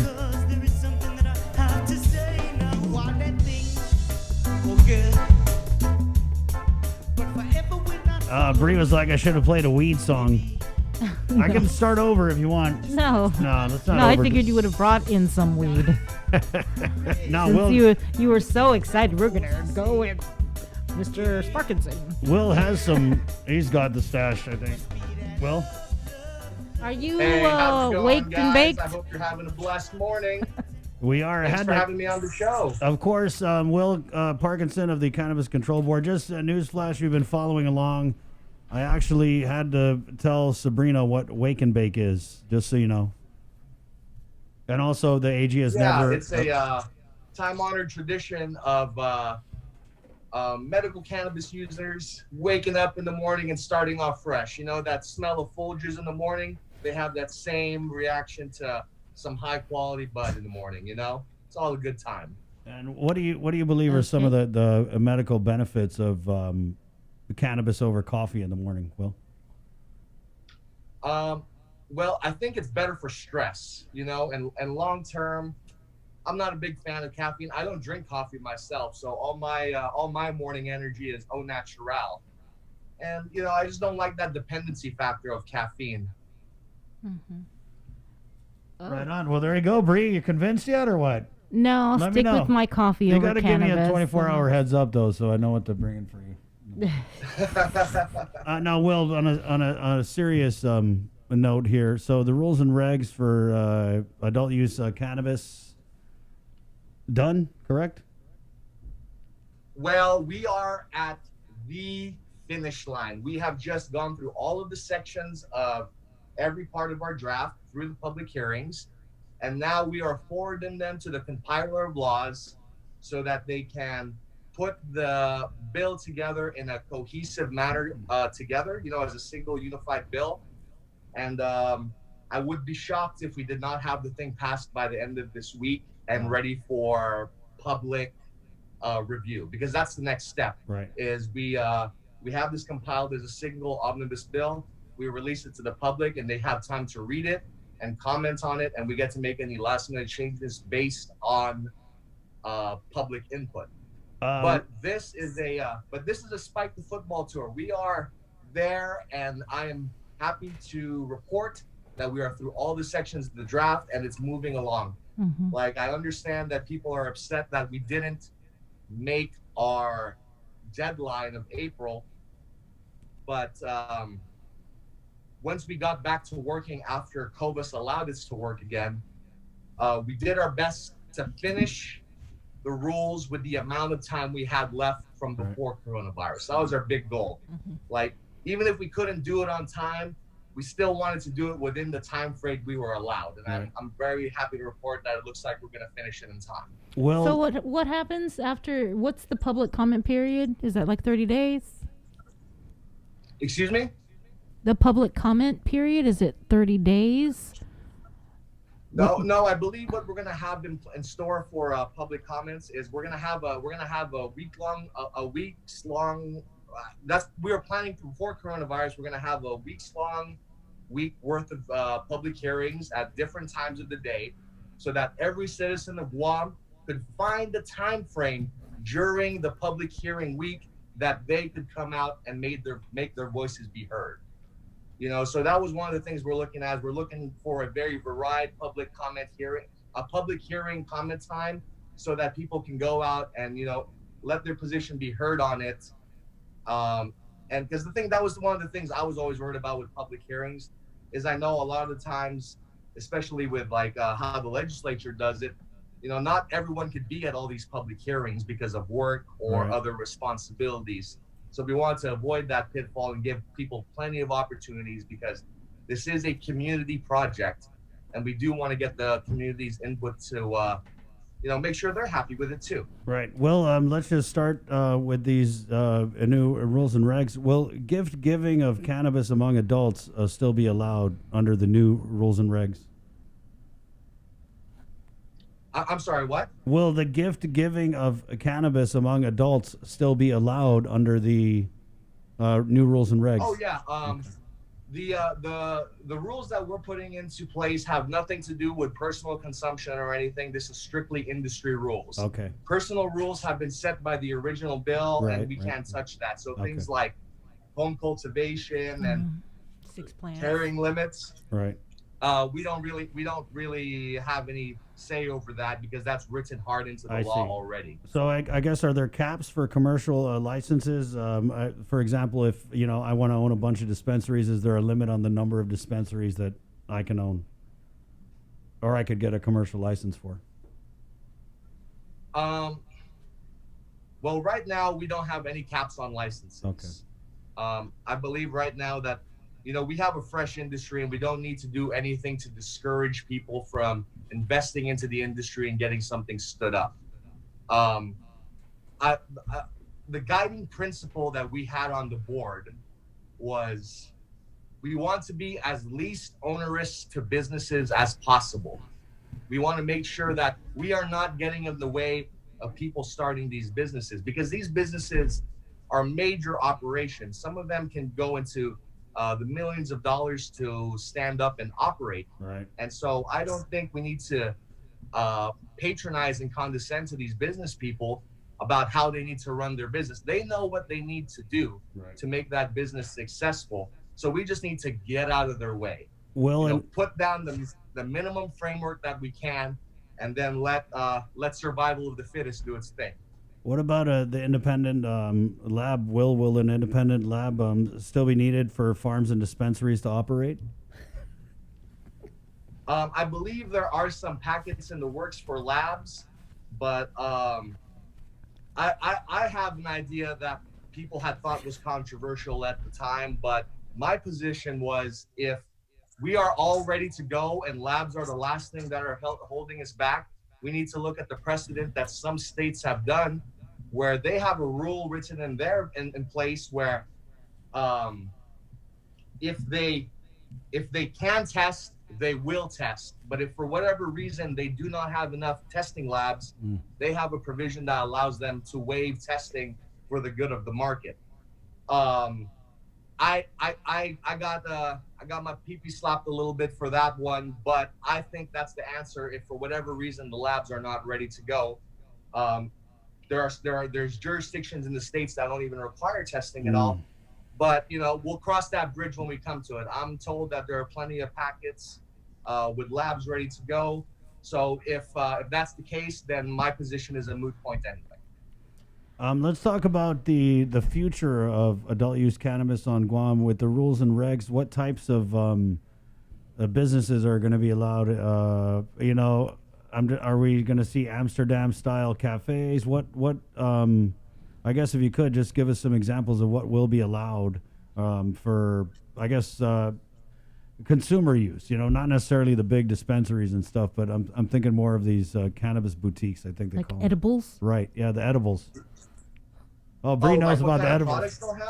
Yeah, thank Yeah, you. what kind of businesses are going to be allowed? Are we going to have cannabis cafes? Well, there's 3 types of cannabis, or 4 types of cannabis businesses that will pop up. A direct cannabis business. The first type of direct cannabis business will be the cultivators. It starts there with the cultivators. They make the raw product of flower. And then from the cultivators, it'll go to one of either 2 places. It'll either go to a manufacturer who will then produce the flower into some sort of concentrated product, whether it be dabs or edibles or what have you. Anything in its beyond based form of flower will be made at the manufacturers. And as far as manufacturing goes, kind of sky's the limit there. Right. It really depends on the ingenuity of the business people who want to do something like this, because really that's where it comes down. So the variety we'll get in non-flower products really depends on the manufacturers that come to the table. I see. And then the third type of business would be the dispensaries. Manufacturers and cultivators would both sell their products to dispensaries, and from the dispensaries, those products get out to the public. And then the fourth direct cannabis business is the labs, of course, to test it between the cultivator and manufacturer phase on the way to the retail phase. Once it gets to the retail phase, it's tested and ready for sale. So that's where on-site And so consumption. those is are that- the direct business that you're going to see, Okay. and there's going to be ancillary businesses that pop up to support cannabis industry. Property management companies, security firms, all these things that go to support it. CO2 vendors, all these other businesses that support these 4 types of direct cannabis businesses Visine will be a dispensaries. part of the ancillary businesses that come up. What about on-site consumption? Well, I don't know if you covered that. That's what I meant to ask. Oh, outside consumption. Okay, On-site, yeah, no. on-site consumption. If you actually go back to our pre-COVID meetings, Okay. we were actually as I was saying, we were right at the tail end of all our work at COVID. So even then, I was looking past our rules, and outdoor consumption is something past our rules that I'm looking to advocate for, because I think that a real draw for the international community is if we can make Guam a hub for outdoor festivals of some sort, 420 Fest. And so as early as March, before all this happened, I'm looking past our rules, trying to advocate to our other board members that we need to start up a mechanism for an outdoor consumption permit, so that if people wanted to use cannabis at their concert, party, whatever, there's some sort of mechanism that they can pay a fee to somebody, have a permit, and all of a sudden their event is outside smoking friendly. All right. As opposed to the old-fashioned way when people just did it, right? I've hosted some concerts in my time. As opposed to the old-fashioned way where people just did it. Right. Yeah. And maybe, All right. and like real talk, maybe in small groups of 3 or 4 people just do it anyway. But if somebody wants to have a big 200, 300, 400 person bash, this is what I envision the outdoor consumption permits for. Right. Okay. And not only that, it would be a direct source of revenue directly to the government that has nothing to do with sales, just allowing people to do it outside at very specific venues, very specific events. Mm-hmm. So how soon can we see these rules and regs, these draft rules and regs online or wherever you guys are going to put them before these public hearings that you're going to hold? And how many pages? I'm sorry, Sabrina, I didn't hear you. What was that again? Where can we read the rules and regulations before the public hearing? Well, the rules have not been released for public consumption yet. I suspect that we'll have that vote this next coming meeting. I see. And by the end of this week? I believe after this next meeting, we'll have it released for public consumpmption. We have to officially vote on it. Right now, it's going through the compilers of laws. They're just organizing it into a single bill. And once that gets spit back to us, I suspect that we'll take action as far as releasing it to the public. Right. And then the public will provide their input, and then it's voted on by I the believe legislature? they'll have 2 weeks to read just to read it. They'll have 2 weeks to read it. And I believe we're trying to set up a week-long period of public hearings so that we can receive their input. Okay. As part of the original law, there was language included in the law about studies that were supposed to be conducted. Are you familiar with that? I'm sorry. I'm having trouble hearing your mic, Sabrina. I apologize. Say that one more time, She's please. talking about studies in the law. I think there was something like they were supposed to do some studies about the use or use or something. We did do a study. An economic impact study was done by GVB, but this was done pre-corona. So all those numbers in it are, take it with a grain of salt at this point, because it was using pre-corona tourist numbers to help kind of make the baseline for what we were expecting there. Right on. But there's a second economic impact study that we're actually looking to do, and this is not a predictive economic impact study. This is something that we're looking to do a year or two into the industry, so we can look back on what the actual effect was as opposed to what we thought it would be. Mm-hmm. Okay. Well, maybe Okay. maybe you can send over the results of that Right. study, and Yeah. you can look at that. Yeah. I know Chris is very interested in I this am. subject. Yeah. Also, that's some nice bougainvillea, but you have growing behind you, Will. Okay. Oh yeah, it's a house plant, right? So house plant's gonna house plant. Hey, it is what it is. Will, thanks. Thanks, Will. And we'll get you back on here as the rules get on. Before I go, could I Yeah. say something? Yeah.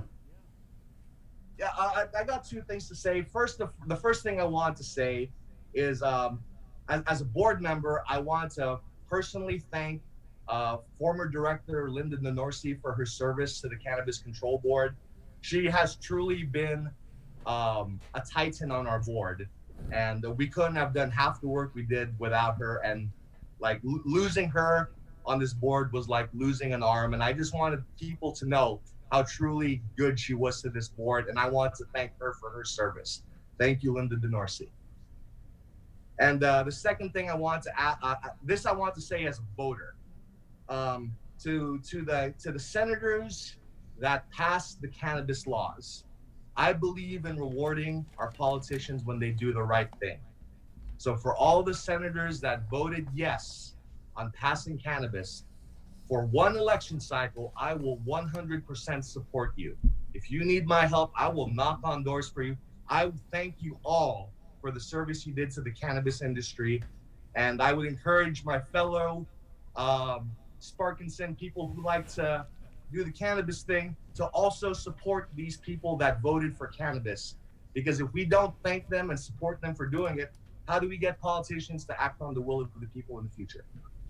Thank you, Will. and That's all I have to say. Thank you for Thank you, embracing the Senators, and thank you, Sparkinson. Linda Denorsi. Right. All right. Well, wash your hands, bro. I know All right, they're have a nice sticky. day, guys. You too. Okay. All right. Will Parkinson from the Cannabis Control Board. Obviously, there's still a lot of work to do with the rules and regs. It's 9:58 on the link on the Breeze 93.9. Let's now go from a high note to a good note, as we're going to end this show on a good note. We'll bring on, by way of a Zoom feed, let's bring on Zaki San Nicolas and Melinda Sanchez, mother and son, here to end our show on a good note. Morning. Good morning. Hi, good morning, guys. Hi. Hey, good morning. So this was a cool story. I know that aired on KUAM over the weekend. We just really wanted to bring you on, Zach, to congratulate you for graduating from the University of Colorado Boulder. Now, obviously, what makes this so amazing, Zach, is that you're an awesome cancer fighter, and you did this despite undergoing 25 rounds of chemo, a clinical trial, and the chaos of the COVID. So that being said, first of all, that's amazing, and congratulations. Congratulations. Thank you. I graduated. I did the thing. I did the thing, guys. You did the darn thing. We got a video that we're going to go ahead and play up. Obviously, I don't even know where to start with the challenges here, Zach, but I guess the first question I had was, how do you, I don't even know, you're superhuman. How do you get that mindset to do the schoolwork when you're obviously going through so many things? Mm-hmm. Oh, I don't think I'm superhuman at all. I think I'm just an average guy, just trying to, I just really, really wanted to get my college degree done. That was my number one thing, because right before I got diagnosed with cancer, it was before my last semester at CU. And I was really bummed that I wasn't going to be able to get my degree done the way I wanted to and celebrate with my friends and family the way I wanted to, which was a little bit of a bummer. But as my mom says, some things are always a blessing in disguise. And I just wanted to, it was my number one goal for myself in life, just to get my degree and to finish off strong. So no superhuman powers here. I just really wanted to get myself there and get that done, because it was my number one goal. Congratulations. What did you get your degree in? I'm sorry, what was that? What did you get your degree in? I'm sorry, I'm having a trouble hearing you with the mic. What did you get your degree in, Zach? Oh, what did I get my degree in? I'm so sorry. I got my degree in psychology, a bachelor's of arts in psychology. And then I dropped my minor in ethnic studies. I was supposed to get a minor in ethnic studies, but it would have cost me to go an extra semester. Wow. And I only had 2 more classes to finish off that minor. But it didn't seem completely reasonable at the time for me just to go an extra semester. But I finished with my degree in psychology. Zach, you just walk us through the feeling that you had when you found out that you were going to graduate. So it was actually a surprise. I was just minding my own business and just trying to make sure I was getting all of my classes done in time, because I thought I was actually going to finish up in the fall of this year. But instead, as I was making sure I was getting all the classes done, and because of COVID, they made more classes available online. So I enrolled in a little bit more classes than I was anticipating. But since I did that, I was just going through all like my degree audit, in which makes sure I'm on time with my degree. And then I was looking through it and I was like, oh wait, I don't graduate in the fall. I actually graduate at the end of summer. Wow. And it was just, that moment was just like, hey mom, I'm actually not graduating in the fall. I graduate by the end of summer. And then once my mom heard that, she was just like, oh, okay, let's just order your diploma or order your cap and gown. What size are you? All these questions. And I'm just like, Michelle, I just figured out I was just going to graduate. And let's You say, sure Mama wasn't screaming like, ah! I could She totally was, see. I'm pretty sure she wanted to scream and shout and jump around, but she kept cool and collected. You all know my mom. and let's get you on, man. If you could, you know, and when I call you superhuman, Zach, I only say that because, I mean, you were not just an inspiration for so many people who are fighting cancer, but you're an inspiration for those who have lost loved ones to this disease. And so when I look at you, I just see this joy of life. That, you know, maybe some people looking outside and looking at your situation would think that, you know, you shouldn't be having, because you're just going through so much. So I just want to ask your mom, what was it like hearing that Zach's going to graduate? And if you could, because obviously I know you're so proud of your son, just being this huge inspiration out here. So go ahead, man. I'm sorry, can you ask that question one more time to my mom? Just tell us about your boy, because I know you're so proud of him, you know, to accomplish something great like this, but to also to be this inspiration for so many. You know, his story is, you know, he's not the only one who's going through, you know, things that are difficult, but he really, really wanted to get his degree, and it was a bummer that, you know, we got derailed with cancer, and keeping him focused. And I wanted this win for him. He wanted this win for him. And when he said that he was not graduating in the fall, but in the summer, I couldn't contain myself. I wanted to be able to celebrate his win, because he's gone through 25 rounds plus a clinical trial, and any win, and a huge win as it was, I was going to celebrate. So his forward movement just always, even when he has those hard days, and every day is a hard day with a different dynamic to what he struggles with, and to see that he still wanted to persevere and keep the forward momentum, I get a loss for words for it. I mean, and I'm a talker, so he inspires me every day to try and just find the better part of everything. Even though some days there really isn't a light, and we take the small wins and we build on it. And it's been inspiring to watch him fight every single day. And then this win was cake. And believe me, everyone came with cake that came to the drive-by. They came with cupcakes, everything. So we had like treats coming out our ears. Yeah. Well, I'm glad you guys. What I think is really inspirational too is you say it's a win, you know, for Zach. It really is a win for your entire family. And I've seen almost all of your posts, seen your dad, your mom, Zach's brother and sister, everybody just there cheering him on every single step of the way. So, you know, congratulations, Yeah, it was Zach. really amazing. Everyone, yeah, thank you guys. Viva! it was typical. It was it was almost like a typical drive up when you when you give people from Guam instructions. Not everyone follows correctly, so it was supposed to be a drive by. It's like, come through, come around, say hi, and bye. No, it was more like a drive, say hi, and then park your car, and talk with each other.